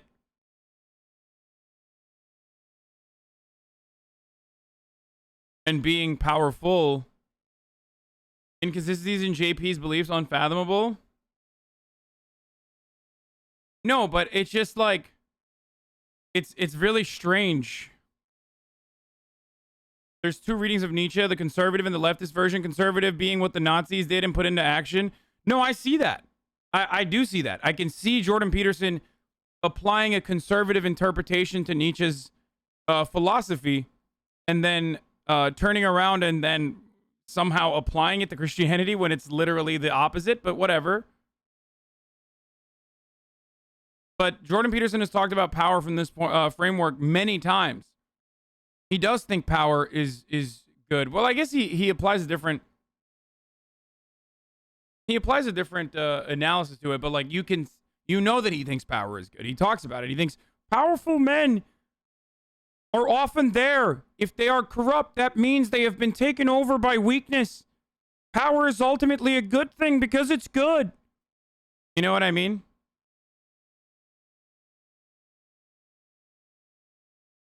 He says leftism is slave morality and cleaning your room is master morality. Yeah. Well, leftism is slave morality is literally just conservatism. You're just a conservative. Saying that leftist ideas that promote weakness is exactly what the fucking Nazis said. You are just doing Nazi propaganda at that point. Like, but instead of saying cultural Bolshevism, or instead of saying like the Jews are infesting our superior Western ideology with their weakness-focused approach that like seeks to better the living conditions of marginalized people who deserve to be there, obviously, because conservatives believe in natural hierarchies. Jordan Peterson basically says that, but you know, with a Canadian intonation, and you're automatically assuming that a Canadian man can't possibly be a Nazi supporter, or at least, at the very least, just repackaged Nazi ideology, but he really is doing that. Okay, let's keep going. Had become the only morality. And it's not just Christianity either. The secular version of these values became socialism, anarchism. About free thinkers and atheists, Nietzsche has this to say: "We loathe the church, not its poison. Apart from the church, we too love the poison." Okay, the poison. What is the poison? Well, Frederick thinks that resentment poisons the mind and turns humans against our own natural instincts. Not just against aggression, but against sexuality, against ambition, against power, against life itself. And there's two possible outcomes of this. One is that resentment becomes a political movement, the conspiracy of those who suffer, the tyranny of the herd, the revolution that eats itself. Only we are good and just, is what they say, as though health, success, strength, pride, and the feeling of power were in themselves depravities for which penance, bitter penance, will one day be exacted. Among them we find plenty of vengeance seekers disguised as judges, with the word justice continually in their mouth like poisonous spittle. So you get the mentality of a hyper-moralistic resentment mob, which I'm sure we're all familiar with. The other outcome is that this moralism turns inward and attacks the Aw, did you guys clap him? Come on, mods. Where is it? You are the definition of a hypocrite and I hate you. There was someone crying in the chat. Aw, man. Some fucking 14-year-old was like literally crying. They were so sad. He said, "You're a rich narcissist that lives off the echo chamber that is your chat. You're a living definition of a hypocrite. I bet you don't even donate to the homeless or the sick. I hate you."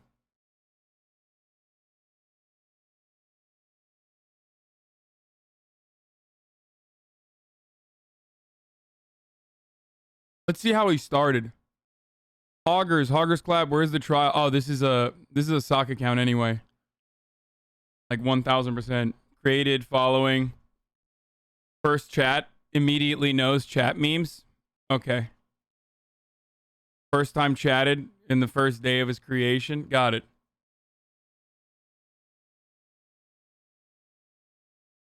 How come you see all these people insulting you while you're not even looking, but I miss you. You miss all my amazing takes. I don't know. Individual conscience producing.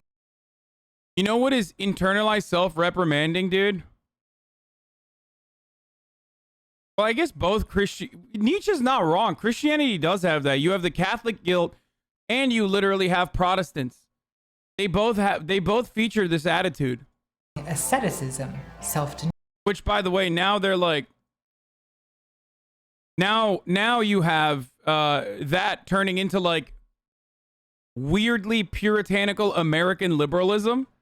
Like the Protestants and Catholics have, some of them at the very least, that have like left religion behind and are more modern or don't really believe in religion, have now turned into this like weird aesthetic liberalism. White guilt being one of the many fucking manifestations of that weird shit. Shut the fuck up and let her finish her point. You can't take anything from this video if you debase it with your dumbass takes.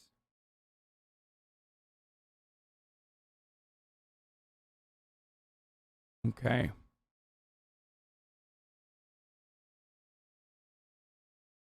Are you okay, man? You should probably get help. Denial. Guilt. Because slave morality condemns not only the external beasts of prey who are oppressing us, you say Nietzsche but is also not wrong about the beast about of prey Christianity. within, our own animal instincts, what Christianity calls sin. So Frederick thinks that modern humans have become sick. We hate ourselves, we hate our own nature, we hate life itself. I mean, is he wrong? You see a girl boss winning. I only see the will to power. Frederick thinks of modern men as once proud wildcats who've become domesticated house pets at the cost of everything. Bro, this motherfucker sounds like the original incel, dude. Great in the human spirit. That's very valid, Frederick. That's super hecking salad. So look, I've been pretty positive. Turns out the master-slave dialectic is just the Chad Virgin meme that red-pilled Andes use regularly. Okay?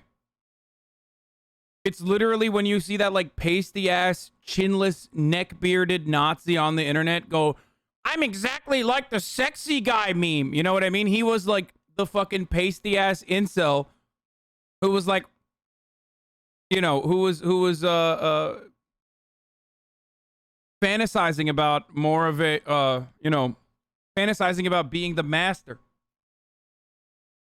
About Nietzsche so far, but I do have a couple. Not a dialectic, but you know what I mean. I want to say. Sorry, the master-slave dialectic is different. One is that Frederick associating slave morality with the Jews is very irresponsible. Yes, dichotomy. I keep saying dialectic. That's Hegelian philosophy, and it's not what we're talking about here. That is the like precursory concept of what is it? Wait, what did you say? Dichotomy. Thank you. Yes. I should not keep saying dialectic. Even though he didn't intend to be anti-Semitic, and even though he was outspoken against anti-Semitic. I'm mixing annoying, boring, fucking philosophical concepts that really trigger the fuck out of me, that only like 11 people truly understand because they, and only 5 of them actually fucking read it because they went to college and got a fucking really bullshit degree that doesn't amount to anything, unfortunately. So now they just like constantly talk about it all the goddamn time, okay? Except like, obviously, at least somewhat understanding dialectics is important, especially if you are a Marxist or a leftist. That's not what I'm talking about, though. Anyway, let's keep going. Anti-Semitism in his own time. When you keep referring to the Christian values you're critiquing as Jewish hatred and Jewish revenge, some people might get the wrong idea. And some people did, Frederick. Like your dumbass sister, Elizabeth Nietzsche, who became a literal alternative ethno-identitarian. God damn it, Liz. Kind of goth goals, though. Yes, that kind of goth. You're right this time. My other critique is that it doesn't seem to have occurred to Frederick that genuinely caring about other people is an option. Like, not because caring about other people is repressing your true selfish nature, but just because caring about other people is part of your nature. And isn't it? Isn't caring about other people also in our nature? I do think most of what Nietzsche says about resentment accurately describes a very real thing. But it's not the only thing. There is genuine care and love in this world, I've been told. I've heard rumors. And I'm even gonna go so far as to say hashtag not all Christians. Christ, I'm defending the Christians. What is this channel coming to? There are Christians, maybe not most, but still some, for whom love and forgiveness are genuine experiences and not just some kind of twisted, impotent, passive-aggressive vengeance. Where I agree with Nietzsche and with Freud is I do think a lot of the emotional foundation of justice and morality is retribution, envy, or some combination of the two. But maybe it doesn't have to be that way. There's a famous Martin Luther King quote responding to Nietzsche. What is needed is a realization that power without love is reckless and abusive, and that love without power is sentimental and anemic. Power at its best is love, implementing the demands of justice, and justice at its best is love correcting everything that stands against love. So Reverend King concedes to Nietzsche that to simply call power evil is a sickness, anemic. But there still needs to be some kind of emotional or spiritual force that keeps humanity from tearing itself apart. And maybe... I love when conservatives look at that and go, that guy was a conservative because he said white and black people should be able to, you know, go to school together. And at a time when the color of your skin was the most important thing, he said people shouldn't focus on that, but instead focus on the content of the character of the black people, by the way. He was saying that to the white people. But of course, this is, you know, forgotten for some fucking reason by idiots who are like, well, he was a reverend, so of course, conservative Republican. Who loved cops. Meanwhile, of course, there is, everyone does this kind of revisionism about historical figures. Neoliberals love talking about MLK as well. You know, people that fucking call me a tanky would unironically call him a tanky for some of the things that he has said about Ho Chi Minh, for example. You know, people who fucking cry about Black Lives Matter protests, you know, would most likely, that are liberals, by the way, people who cry about Black Lives Matter protests from a neoliberal position would have also been perfectly fit to be considered the white moderate.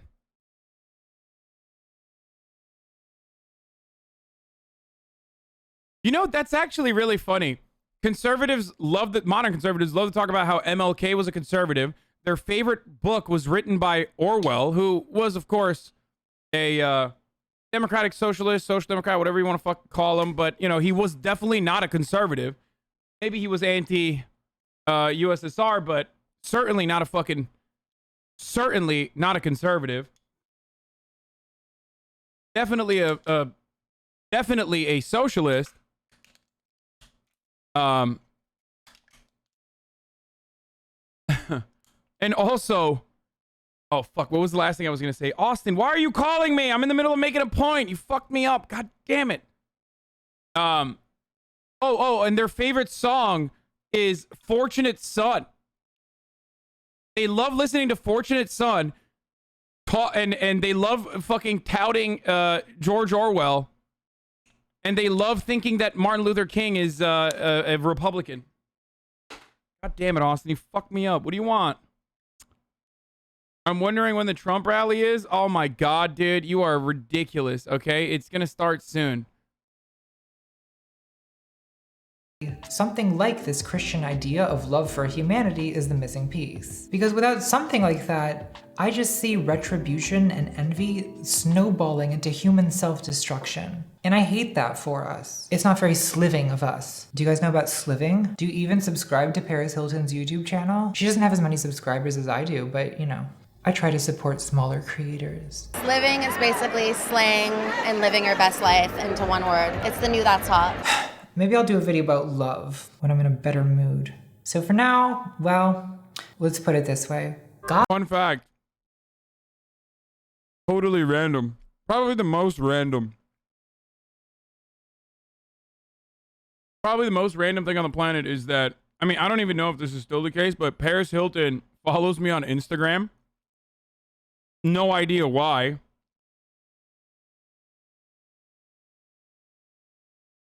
Even though we have met in the past and hung out at some fucking charity thing I went to. But even then, she like didn't follow me immediately after that, and I just only found out like way later that she was.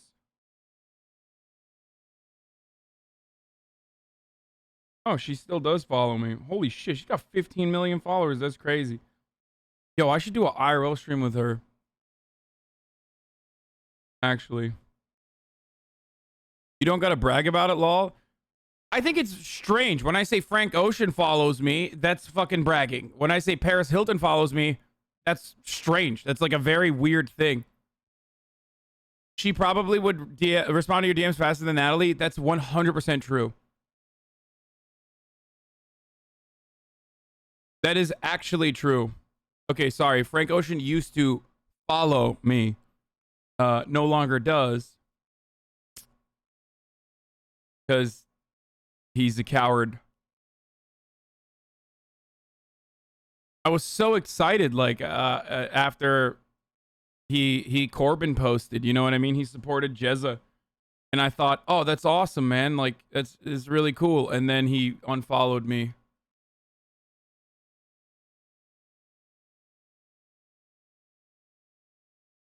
God is dead, and we have killed him, Mia. Sliving. How do you feel about the Turkish Twitch streamer Kaya Orson said about you? He said that you were a capitalist grifter after you purchased your $3 million house. Yes, indeed. I could not believe it.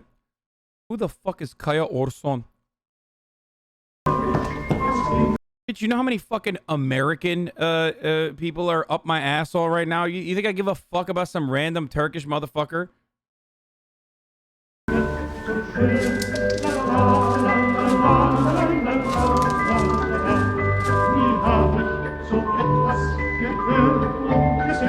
my god, C-Mac. There's something for everybody in this video. Wow.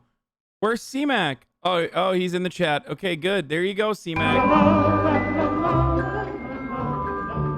Okay, I'm moisturized, I'm primed, I've proven my academic credentials. Now it's time to do my makeup. That's right, children.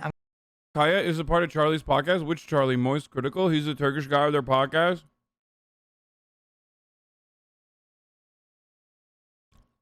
Amına koyayım onun ben. Tamam mı? Aw, why'd you ban the guy who said, how you gonna buy a $3 million house and represent the working class, bro? Come on, I wanted to address it.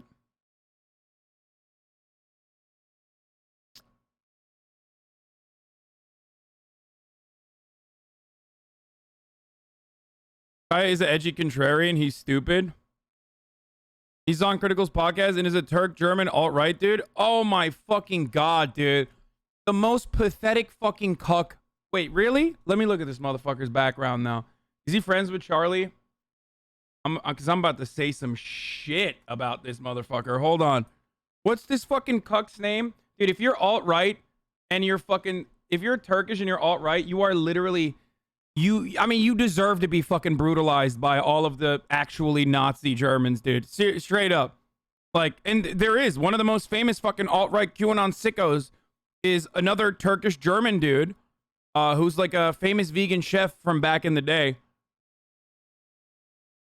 Like, you're literally fucking collaborating with the Nazis, dude. What the fuck is wrong with you? Kaya Orsan, I love cold showers. I mean, is he actually fucking alt-right, or are you guys making this shit up? All he does is like post about his fucking cats and shit. I feel like you're making stuff up.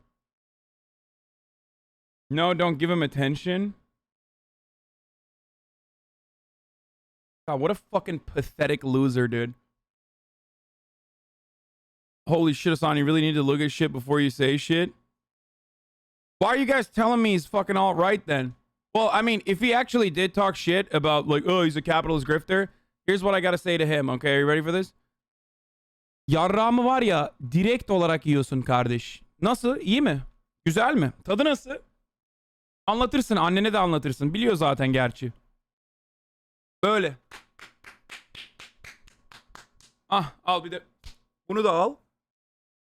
Amcık ağızlı pezevenk. Kapitalist diyor. Geri zekalı. Doğru diyorsun aslında. Doğru. Bırakmam lazım bu işleri. Salak. Amerikalılar sana daha çok saygı duyarlar böyle. Köpek gibi emersen onları, tamam mı? Köpeğin olayım. Amerikalıların köpeği olayım. Belki o zaman severler beni. Geri zekalı. Kendimi Amerikalı gibi hissedeceğim. Eğer Amerikalılar gibi eci şakalar yaparsam Amerikalı gibi hissederim kendimi.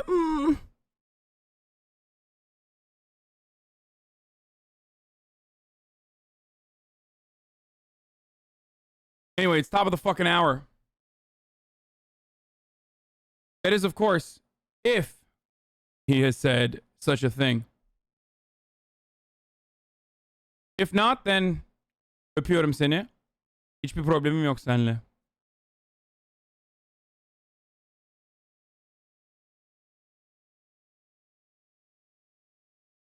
Anne ayıp oldu abi. Siktir lan.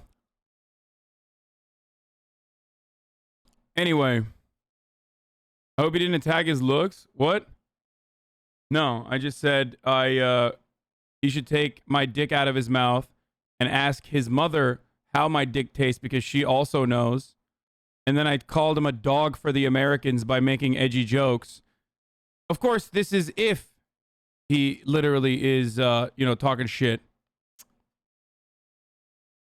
And then I did the classic fucking Turkish, like, fuck you. And it was a really good red and really loud slap in the end of that, which means it's like a big fuck you. Anyway, He retweeted Tim Pool and complained about cancel culture. Pretty sure he's all right. Okay, dude, that doesn't mean he's all right, dude. What the fuck? You guys are so stupid, dude. Anyway. Yeah, the Turkish alt-right dude's name is Attila Hildeman.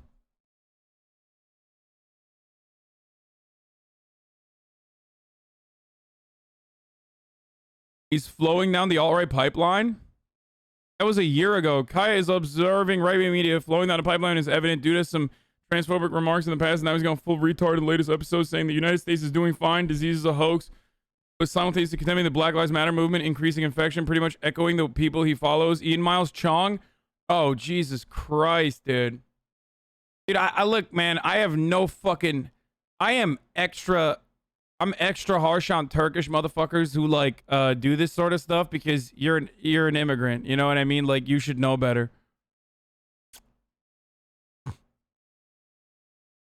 Apparently he got his Telegram channel deleted. That's really fucking hard. Fuentes and Nazis don't get their telegrams deleted, lol. Oh, Jesus Christ. He's apparently left the podcast.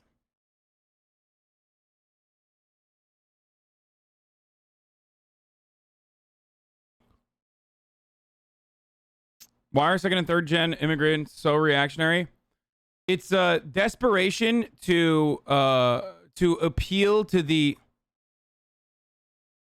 It's a desperation to appeal to the sensibilities of like the in-group. And oftentimes the in-group is like very fucking conservative and very reactionary. So people will literally just like do everything they can to be the pick me Turk. You know what I mean? Kaya also lives in Germany. Wait, really? They want to be so desperately like a part of the fucking oppressors that they will do everything they can. What's a big Turkish, an Uncle Alican, if you will. You know what I mean?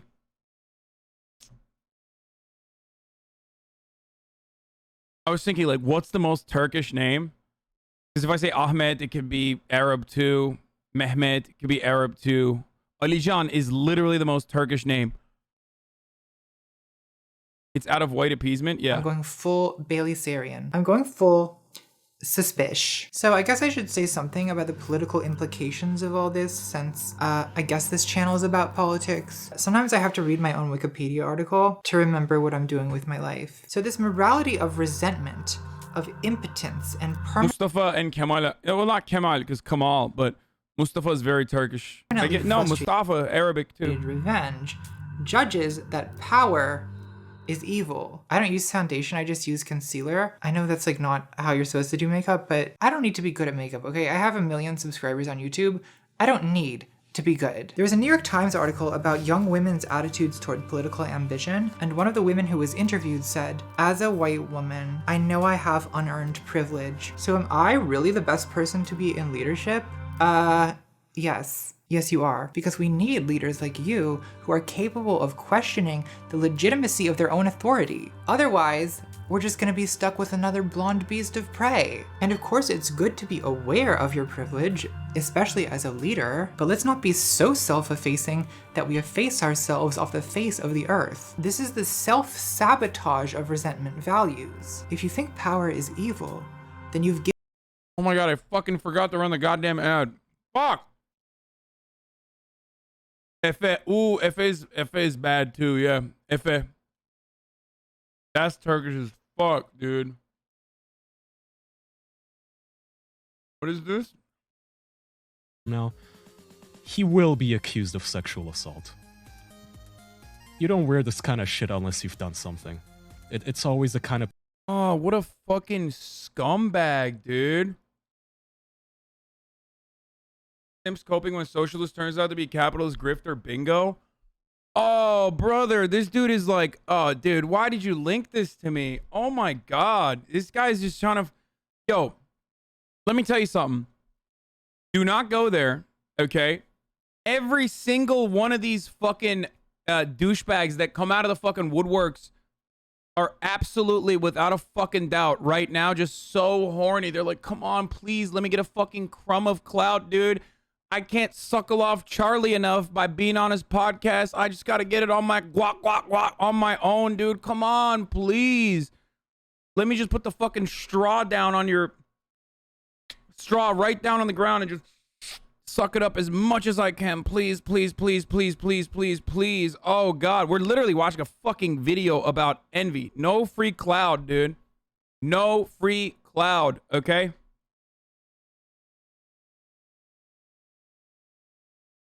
Fucking douchebag.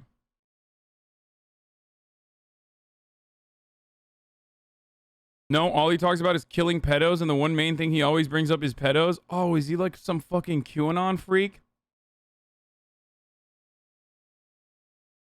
Oh. Given up on the ambition to acquire any power, which virtually guarantees your political irrelevance, since, like MLK said, you have to at least have some power to implement the demands of justice. Remember what incels call taking the black pill, this conviction that the reason you don't have a girlfriend is just that you're genetically undesirable. A lot of people that are like constantly talking about pedophilia are, you know, very weird.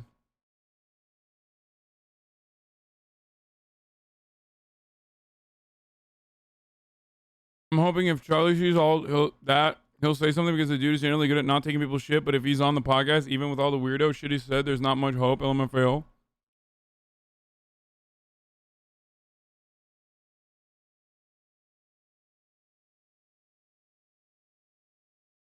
There's a lot of projection in the pedophile hunter community. Desirable. There's nothing you can do to change it, and I guess women are just too shallow to be attracted to all the amazing hatred and spite that festers in your heart. For a lot Oh of my god, I literally forgot to run the ad again. Are you fucking kidding me? Okay, I'm running it.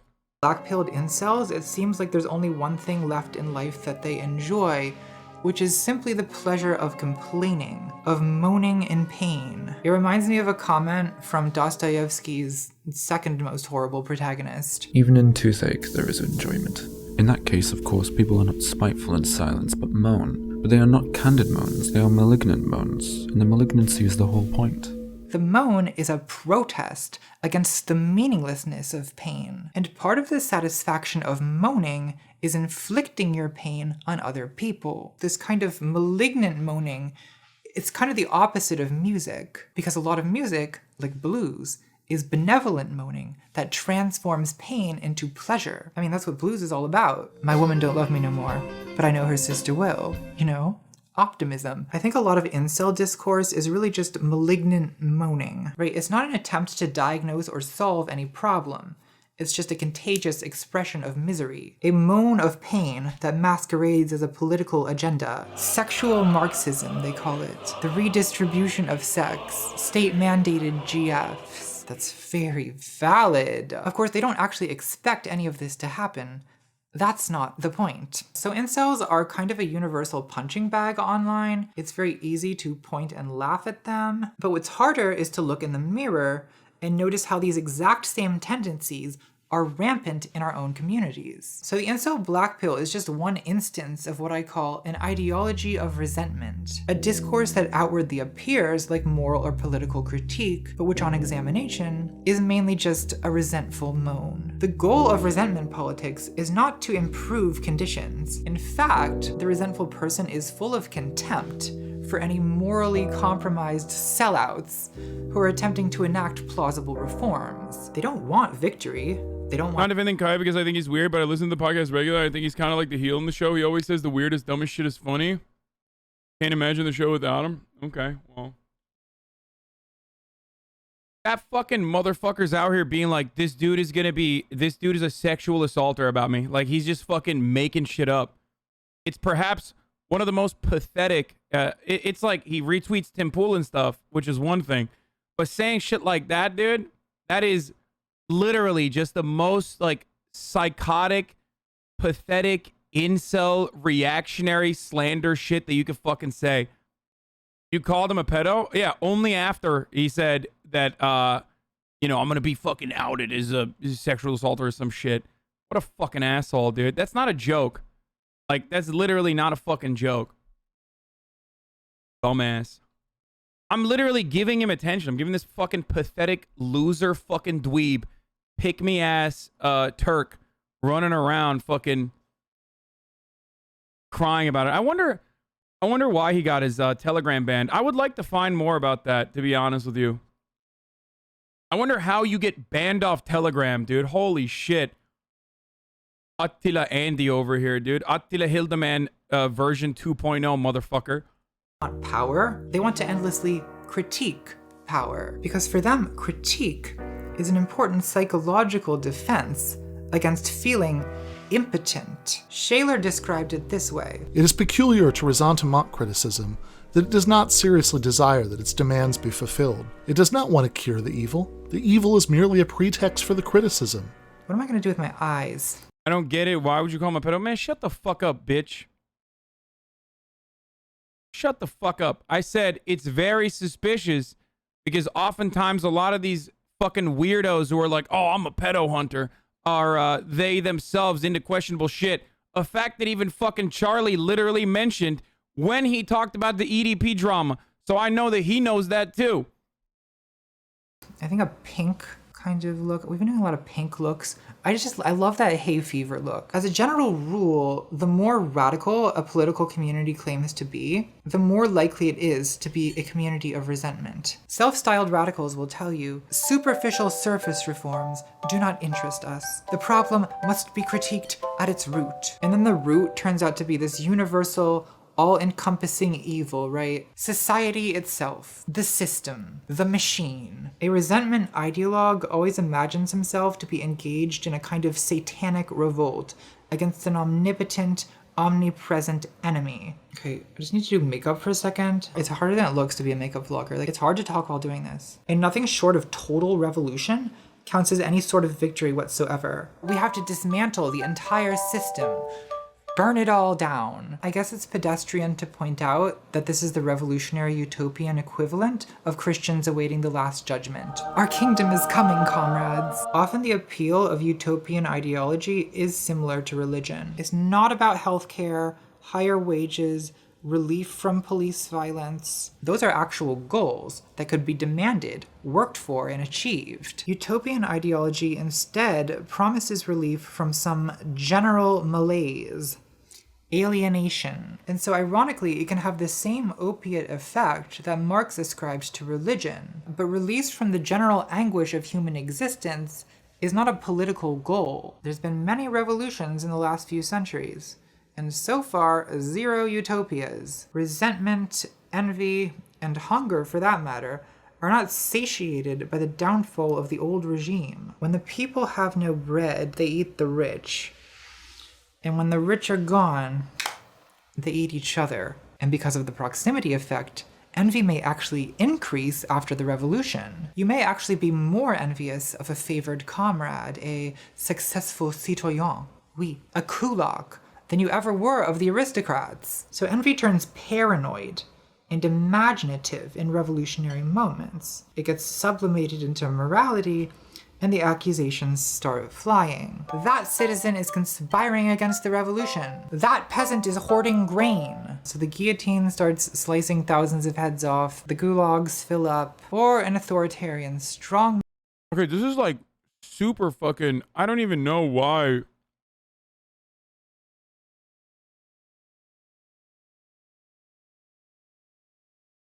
I think it's really reductive to... And unironically, like,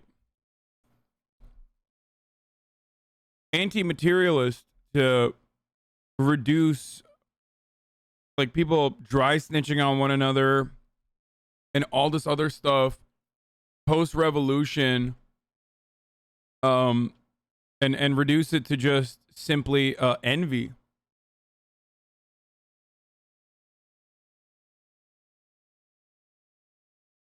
We did watch this part before. Just to announce another revolution 2 decades later. The things people will do to stay relevant. Honestly. And for what? What long-term egalitarian utopia results? Socialism with Chinese characteristics? So look, I do understand that sometimes you just have to do a revolution. And if I'd been there in 1789, I'm sure I'd be storming the Bastille myself, but I just wish we could stop being so doe-eyed about it. Revolution is a bloody nightmare that happens because society is collapsing and people are desperate. At worst, revolution is nothing more than a violent day of retribution, and at best it lays the groundwork for future incremental progress. But it will never usher in utopia, nor is it the antidote to a vague sense of unease, which, I'm sorry to report, is simply the resting state of an unsedated human mind. Now, I'm not saying, as some conservatives do, that all leftist or all egalitarian politics is born of envy. No. This is a specific subtype. There are plenty of reasons. So you're not a fan of Natalie anymore? Wait, what? Why wouldn't I? I love her. What the fuck? Bro, who is like this? Is there anyone on the fucking planet that's like actually like this? It's like, wow, I have a minor disagreement with like something that she said in an otherwise like awesome fucking video.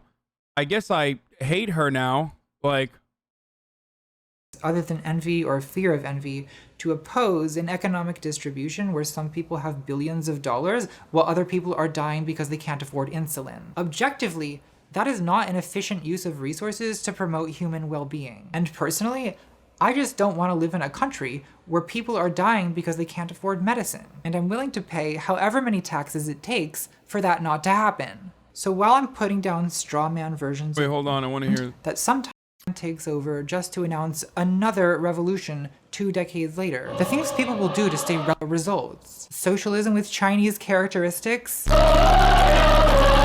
So look, I do understand that sometimes you just have to do a revolution. And if I'd been there in 1789, I'm sure I'd be storming the Bastille myself. But I just wish we could stop being so doe-eyed about it. Revolution is a bloody nightmare that happens because society is collapsing. I've said this before as well. And I said this back when I criticized, or not criticized, but like talked about this video. It is absolutely something that I 100% believe.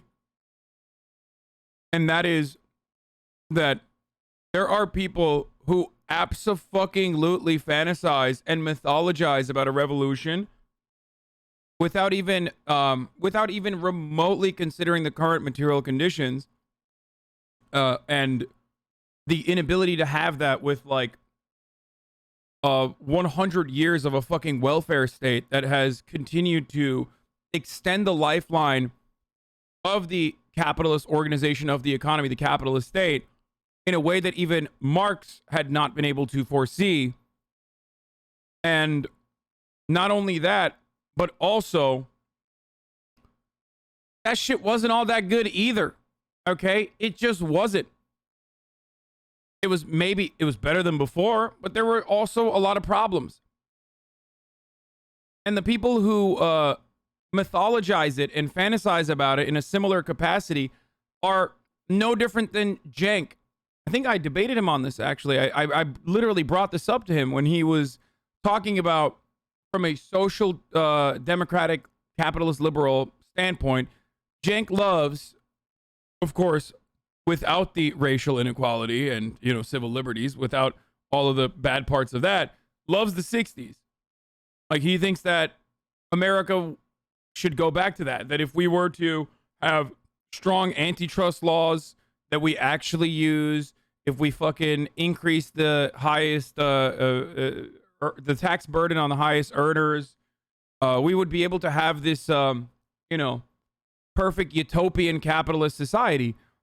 I think social democrats are ultimately utopian as well. They just like believe that there is a final point of social democracy that does not revolve around drastically changing the relations that the working class has to the means of production. But Cenk is wrong.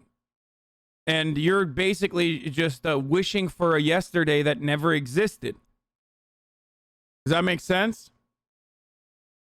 Same with lefties who like fantasize about the revolution over and over again.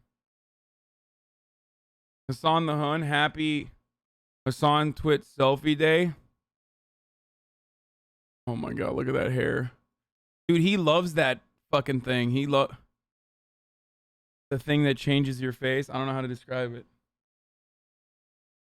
and people are desperate. At worst, revolution is nothing more than a violent day of retribution, and at best, it lays the groundwork for Face that future filter? incremental Yeah. progress. But it will never usher in utopia, nor is it the antidote to a vague sense of unease, which, I'm sorry to report, is simply the resting state of an unsedated IPCC gave us code red. Do you think we can vote socialism in time? Yeah, dude. Okay. human mind. Now, I'm not saying, as Many people fundamentally misunderstand what I always say. While I myself am not a revolutionary Marxist at all, okay? I always say, what do I always say? At this current stage, there is no vanguard party. You have no fucking labor movement. You have no labor power. You have no militancy. You have you have just millions and millions of sedated masses that do not even recognize the conditions of their subjugation. There's no fucking class consciousness. Shut the fuck up about a revolution and suck the cock of every social democrat you see, because they are, at the very least, and I'm not saying I am a social democrat, even though many people are like, you just suck them, because many of them are wonderful allies in ultimately fixing the some of the material hurdles that the working class has that will make it easier to fucking organize. Okay? You dumb fucks. Especially in the United States of America. I'm specifically talking about the United States of America. Do not make fun of Mr. Kaya Orsan. He's a good guy. Why you make fun of Hasanabi? He's a good person. What are you, fucking in both of our chats writing the same shit? Shut up, bitch.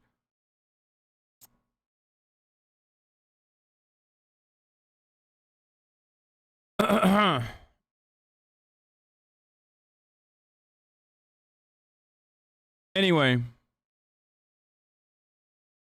Revolution would be far too risky. There's no risk. It's not risky at all. You want to know why it's not risky at all? Because it's never going to fucking happen. I mean, that's why, like, look, if there are, you know, Maoist people in the third world and developing nations, then that's one thing. Okay? That's like, there is more organizational motivation. Their material conditions reflect a similar circumstance that could be where such an organization could occur. But like when we're talking about fucking Iowa and you're like, I'm a Maoist, like, shut the fuck up, bitch. No, you're not. Shut up. Shut the fuck up. Shut up. You are a part of the labor aristocracy. Okay. You absolutely benefit from comstering and dumpstering the rest of the fucking world. There's nothing you can do. You will never be able to fundamentally change that. Okay. And you should probably shut the fuck up and, you know, urge people further left as best as you can as you build some sort of fucking labor organizing movement and labor momentum at a time when there's a lot of economic volatility that you should be taking advantage of. Okay? Stop fucking crying about me having a house on Twitter. You're not winning anybody over when you do that. Suck my dick. Anyway.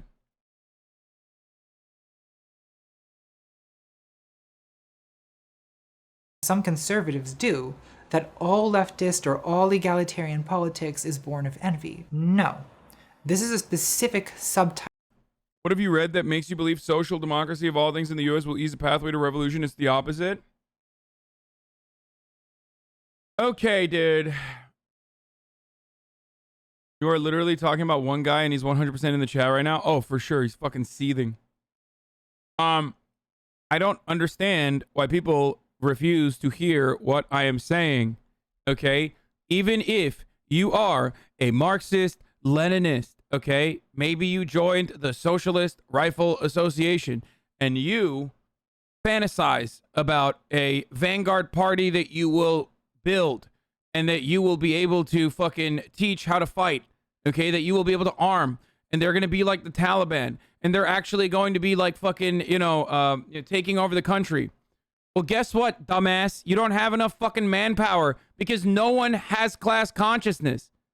In the United States of America, or in most liberal Western superpowers, but especially in the United States of America, the only fucking revolution will happen if it's a fascist one, okay? The only government takeover will happen if it's a fucking fascist one. There is no accelerationism without class consciousness.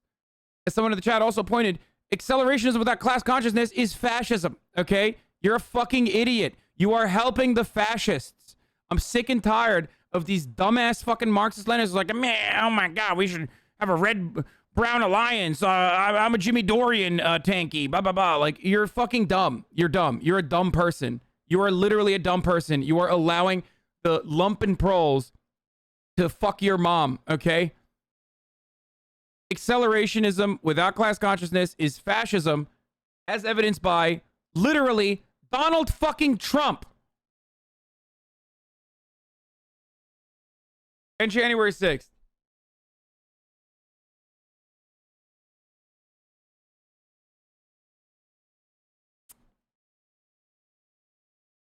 There's a disconnect between what you're saying and what Natalie is. She's shitting on China, USSR, and the global South's past and future revolutions. I agree with you, but you're making it seem like it's what Natalie's saying. I don't know. No, I'm just talking out of my ass now. Literally, we just saw on January 6th that fascist revolution is clearly more possible. Yes, because fascists can organize with ease, and they are not a threat to the hierarchy, to the pre-existing hierarchy. They are oftentimes brainwashed by billionaire-backed media companies, okay? They're small business owners. They have a disposable income to be able to fucking fly to DC. They have all the guns. They have a lot of guns. So many fucking guns, okay? Just because they love eating hot dogs and burgers and probably are going to die to heart disease doesn't change the reality that there's a lot of them. And their worldview is normalized by the media. Look at how fucking insanely reactionary the media gets when it comes to scaling back on our imperial efforts. Holy fucking shit.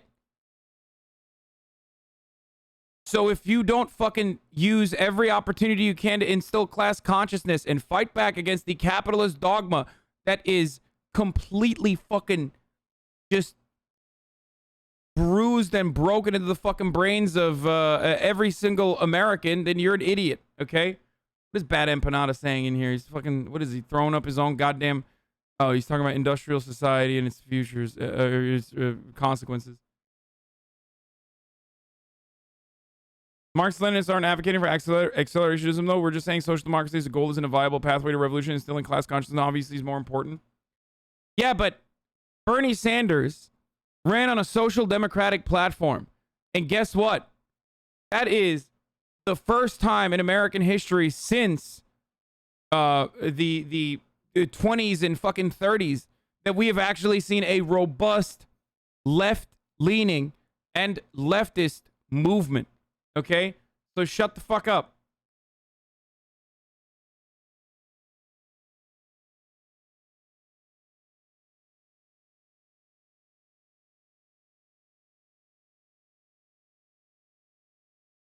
If people don't even know what to be angry at, and one side is yelling at tankies to stop shitting on sock dems, but never telling sock dems to stop shitting on Marx-Leninists, no, I yell at sock dems too. Whenever they're like, tanky this, tanky that, tanky this, tanky my fucking dick. There's like 14 people that you could classify as like actually a tanky, okay? And they're all fucking losers, and they all sit around in the same fucking basement of the compound and watch on the same one fucking phone that they have, okay?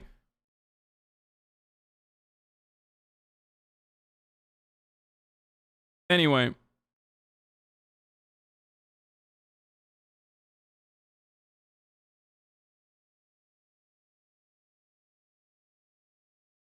Yeah, they're too busy watching Jason Onruhe, okay?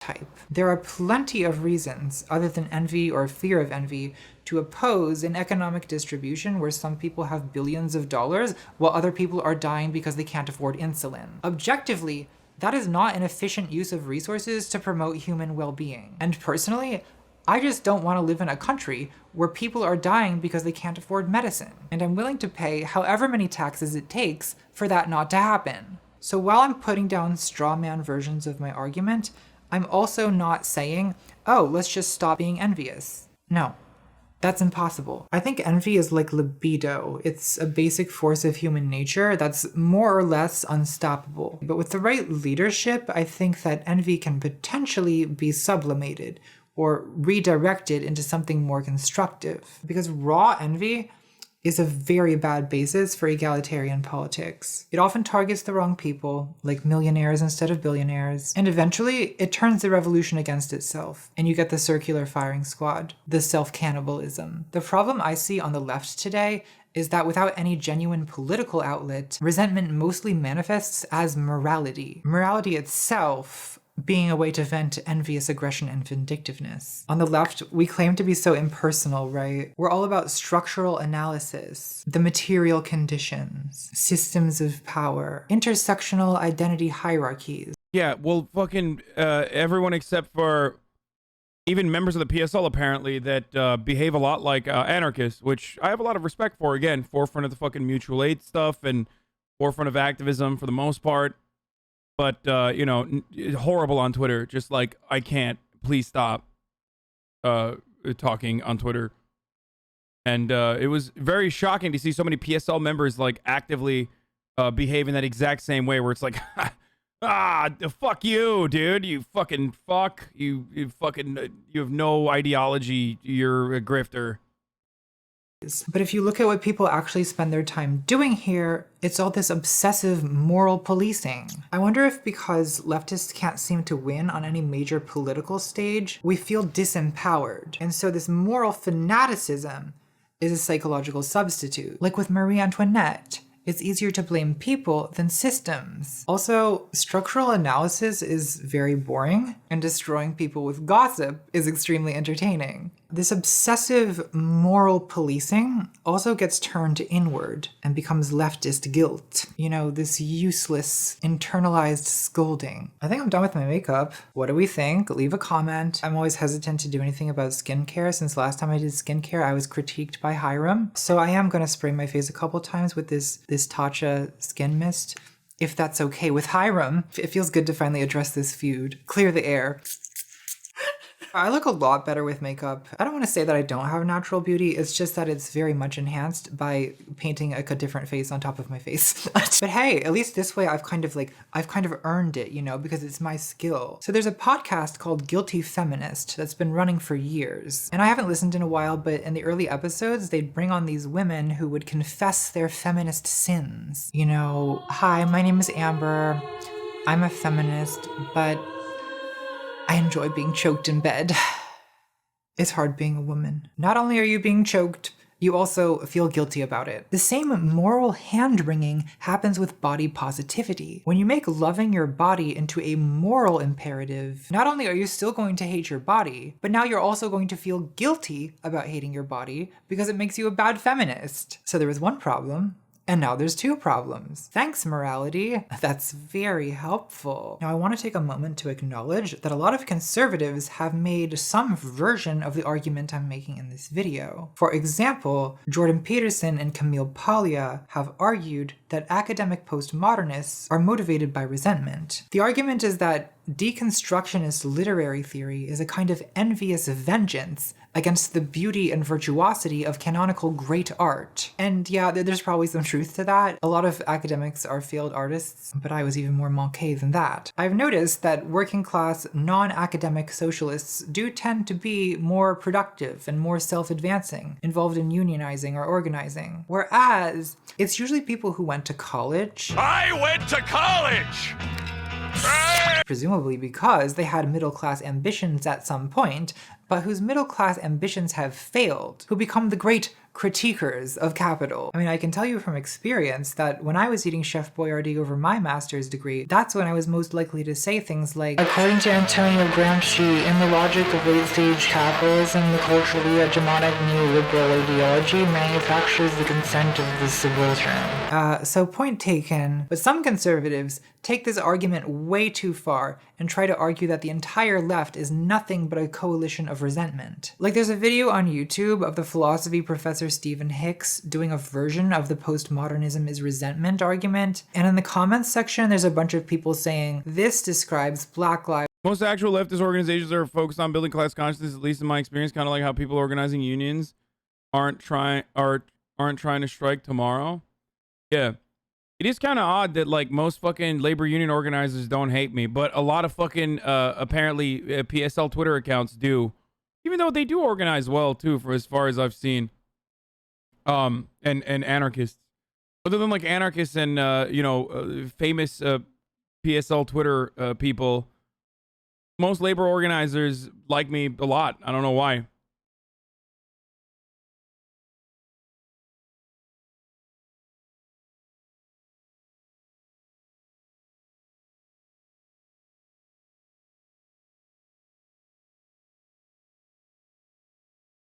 Because you defend unions? No, it's not just that. It's because like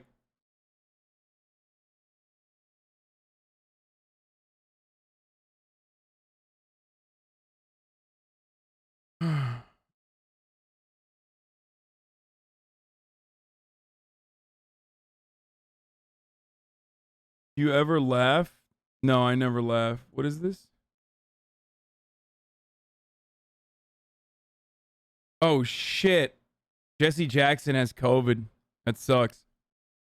It's not good. He's very old, dude. And his wife too.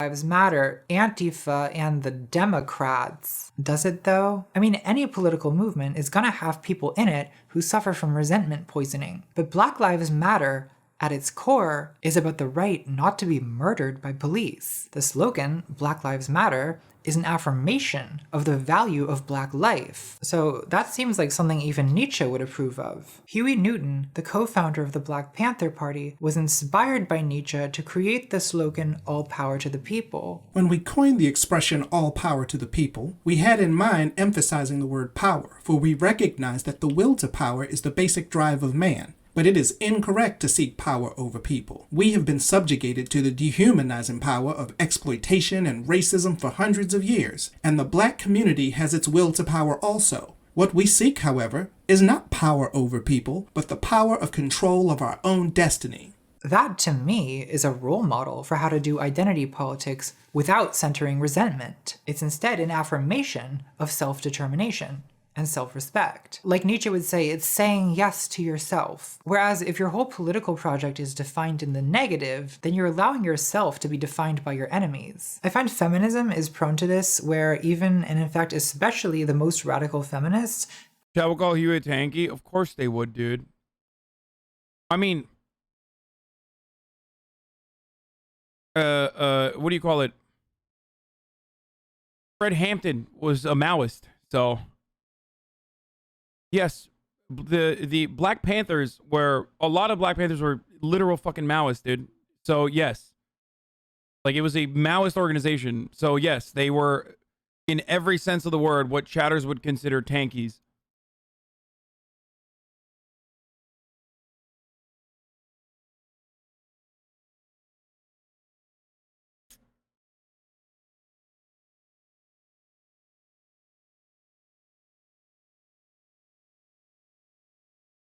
All power to the people is literally DOTP. It's literally Jush's self-reliance. They were more inspired by DPRK than Mao. Oh my god, dude.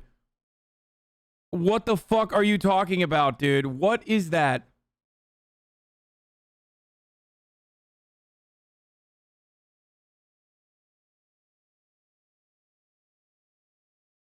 Come on, dude.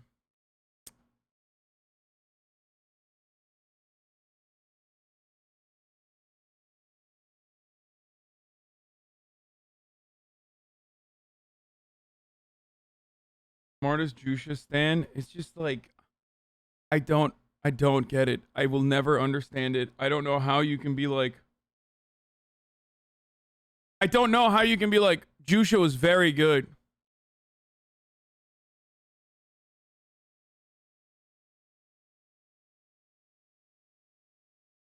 Cannot seem to escape this resentful consciousness of being the second sex and defining themselves against men. Earlier I mentioned Andrea Dworkin in a positive way. She's the most radical of radical feminists, and my first impulse is actually to defend her because she's very widely hated, and most of the people who hate her hate a caricature. Like in that Stephen Hicks video, Hicks summarizes Dworkin as calling all heterosexual males rapists. Literally in the preface to her most famous book, Dworkin says, "If one's sexual experience has always and without exception been based on dominance, how could one understand that this book does not say that all men are rapists or that all intercourse is rape?" Listen, Hicks, I get that you're a full professor and I'm just a makeup vlogger, but my gut feeling on this one is, before criticizing a book, maybe read the book. Just a thought. Get it together, prof. You're being owned online by a makeup vlogger. I mean, there's no shame in that. It happens to me all the time. That being said,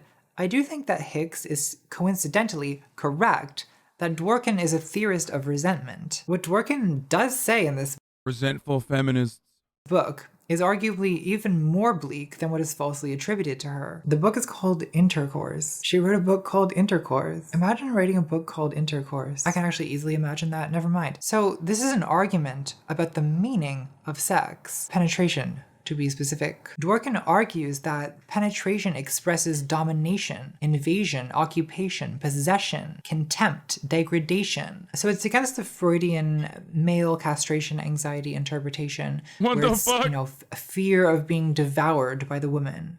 Imagine being afraid of that. Imagine being afraid of that. I'm gonna get a facelift someday, and I'm gonna look like this. I'm perfect. I certainly don't agree with everything she says, but isn't Dworkin closer to the truth here? Closer than Freud, anyway. You know, think about what men typically say to women during the act. Do they say, "Help, I'm being devoured"? Never heard that one. Have you? No, usually it's more along the lines of, "You like that, don't you? You little..." etc. And of course, you can eroticize being subjugated and degraded and enjoy it. And I think Dworkin would argue that most women... Okay, never mind. I guess it's the energy behind the quote. Like, I automatically ascribed negative values to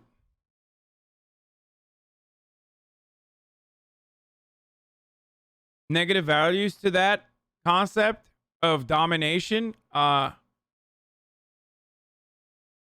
I guess it's like, you know, people, she's saying that women enjoy do eroticize subjugation because they're taught to, but enjoying it, she'd have to say, doesn't change the meaning of what's happening. So I think Dworkin says some things that are very true and some things that are off the fucking rails. Where she loses me is where she starts getting black-pilled. And this book, this is the feminist black pill. It is 250 pages of hopeless misery and rage. She says, "Male-dominant gender hierarchy seems immune to reform. This may be because intercourse itself is immune to reform." Okay, so women will never be free until men stop putting the P in the V.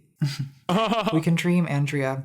We can dream. Like most ideology of resentment, this book is totally dismissive of any plausible reforms that might actually improve the situation of women, instead preferring to wallow in the endless violence, filth, and abjection of it all. I also think it's symptomatic that Dworkin identifies as a lesbian, but in that second wave political way. Quoting from the foreword, to Dworkin, it was a badge of rebellion against the patriarchy. Wait. I wonder if is she a TERF?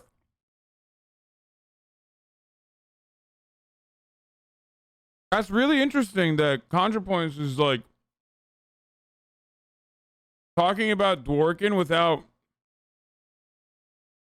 Did I pre-watch again? Does she mention it?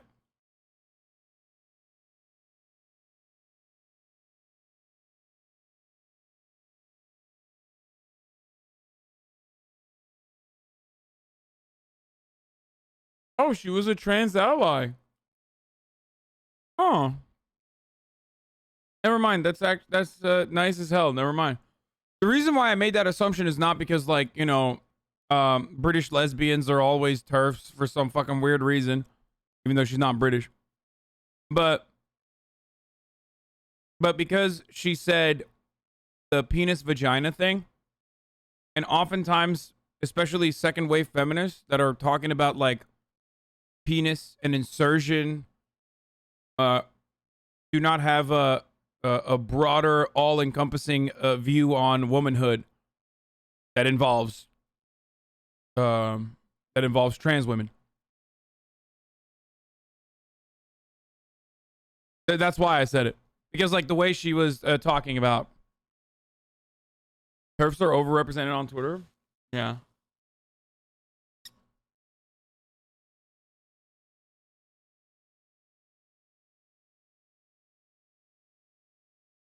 Not T-phobic, just a femcel. Yeah, she does. She do be sounding like a femcel. Are you aware of political lesbianism? No, I have no idea what that like means, by the way. She's literally not even a lesbian in the terms of what we understand of being lesbian as. She uses it as a political term to disengage herself from men. Wait, what?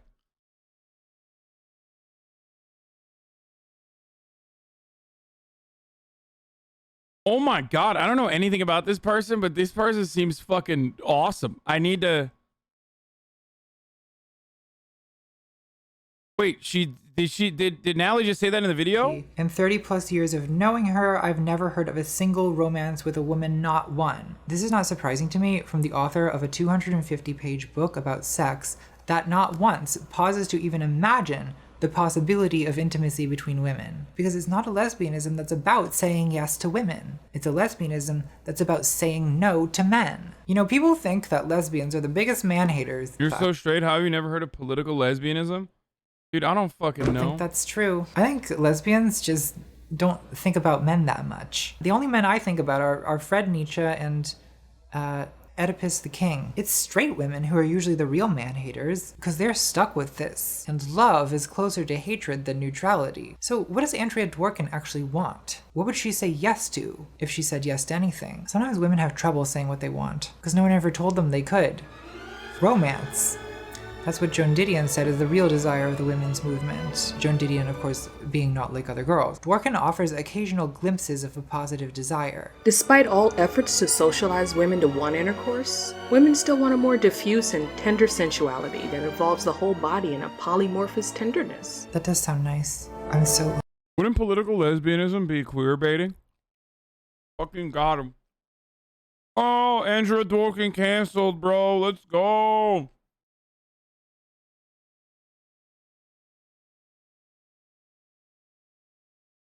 Fucking got him, dude. Destroyed. Absolutely destroyed, dude. I got all my politics from TikTok. We're good. I think it's a bit bold to speak for all women, though. Like, there are definitely women out there who, they don't make love. Anastasia, they hard. I'm really sleepy, and this bed right behind me just looks so nice. Get in here right now. What if I just go to sleep? And then wake up, and then just record the rest of the video when I wake up. I don't want to do it now. I'll get Pikachu, that'll make this easier. Isn't it better for me to have a friend? Pikachu is the most adorable Pokemon. Why? Because he's the yellowest. Name one thing more yellow than Pikachu. You can't name anything. You can't think of anything. So if diffuse and tender sensuality is what you want, then just say that. Is that what you want, Pikachu? I bet it is. And Dworkin did get married to a gay man. So I guess she found what she wanted. Lucky.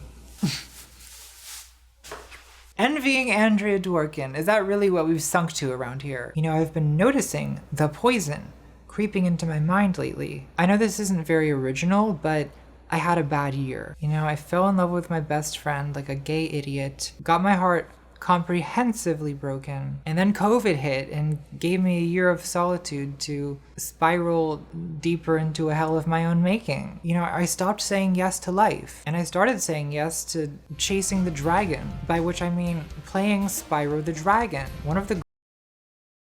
Yeah, that's kind of wild. I had no idea. That's wild.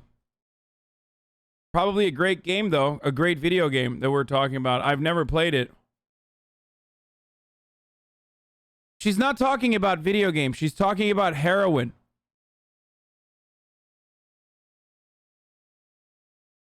Anyways, keep going. Greatest appropriate for all ages video games of all time. Look at him go. I'm taking the hair clips out. I catch myself having bitter spinster thoughts. It's because I'm... Actually, I don't know. Maybe she's not. Maybe she's just making a joke.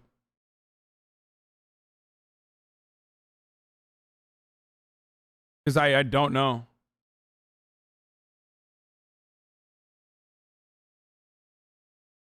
She brought it up before, too. Like, here somewhere.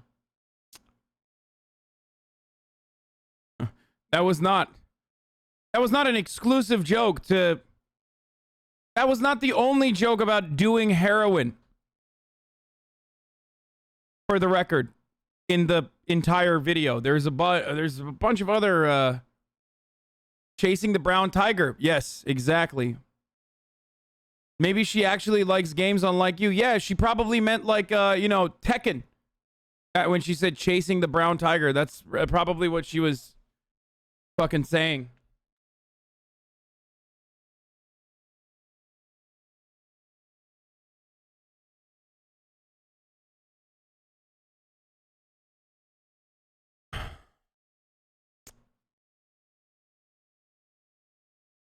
I'm trans. It's because I'm gay. That's why I'll die alone. That's the reason I'm alone. Definitely not because I don't leave the house. See, I am not immune to incel tier brain poisoning, and you really can use political theorizing as an excuse. Oh, so I was right.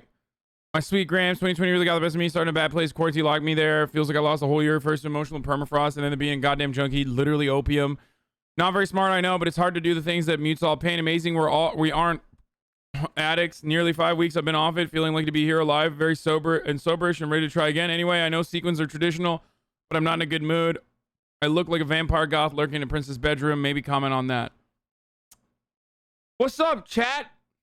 I mean, I'm happy for her that she's no longer in that space.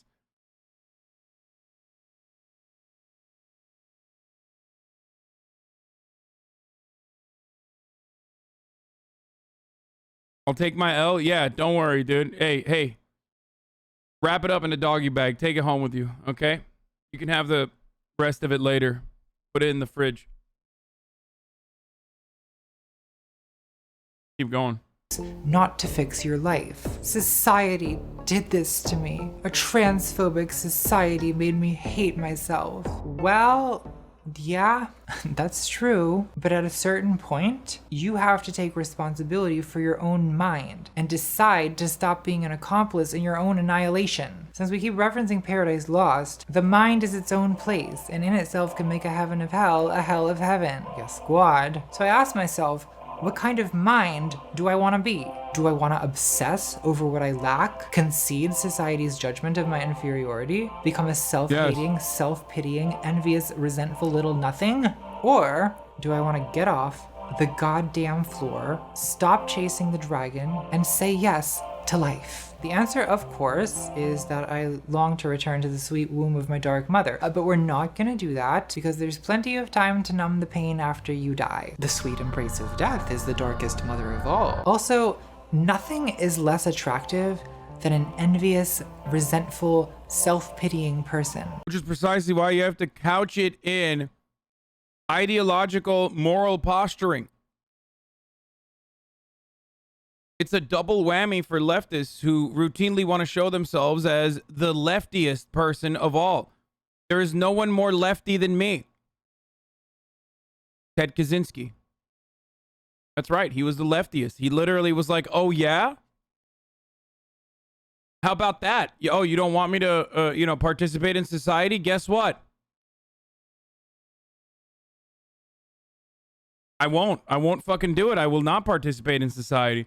Even though technically he was still not living in accordance to anarcho-primitivist values, considering the fact that he built a cabin, and the cabin building process was never going to be artisanal. The only real anarcho-primitivists are those fucking YouTube Andes who make who dig with their hands a dirt hut, and they make a dirt hut in like a pool. Like those are the guys who are the real anarcho-primitivists. Ted Kaczynski was kind of a fake. He used a lot of like modern tools and stuff, you know what I mean?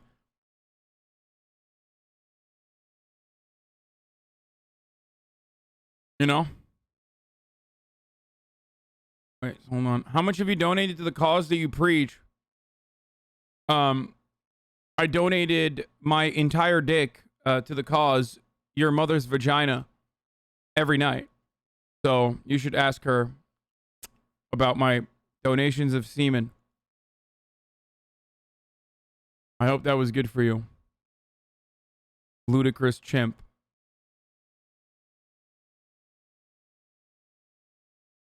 it's beyond a personality flaw. It's a personality deformity that can ruin whatever chance at happiness you have. So in the short time that you're alive, you have to discover that which is noble in yourself and say yes to it. You know, don't say no to getting older. Say yes to being a MILF. Yes, yes. What I'm really trying to say here is SpongeBob SquarePants is the Ubermensch. SpongeBob says yes to life, and so should we. Yes to ourselves. Yes to art. Yes to sensuality. Yes to the world. Yes. Yes. We. Is this really how we're ending the video? I guess. Okay, bye!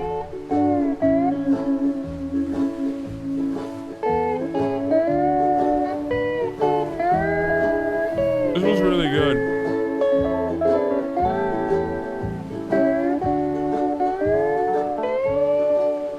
Oh, so what if my fantasies make no sense? You want to talk about things that don't make sense? Okay, the only heterosexuality. Let's put that under the The only cause You want me to The only cause I donate to, other than Ludicrous Trimp's mom, is the top of the hour ad break cause.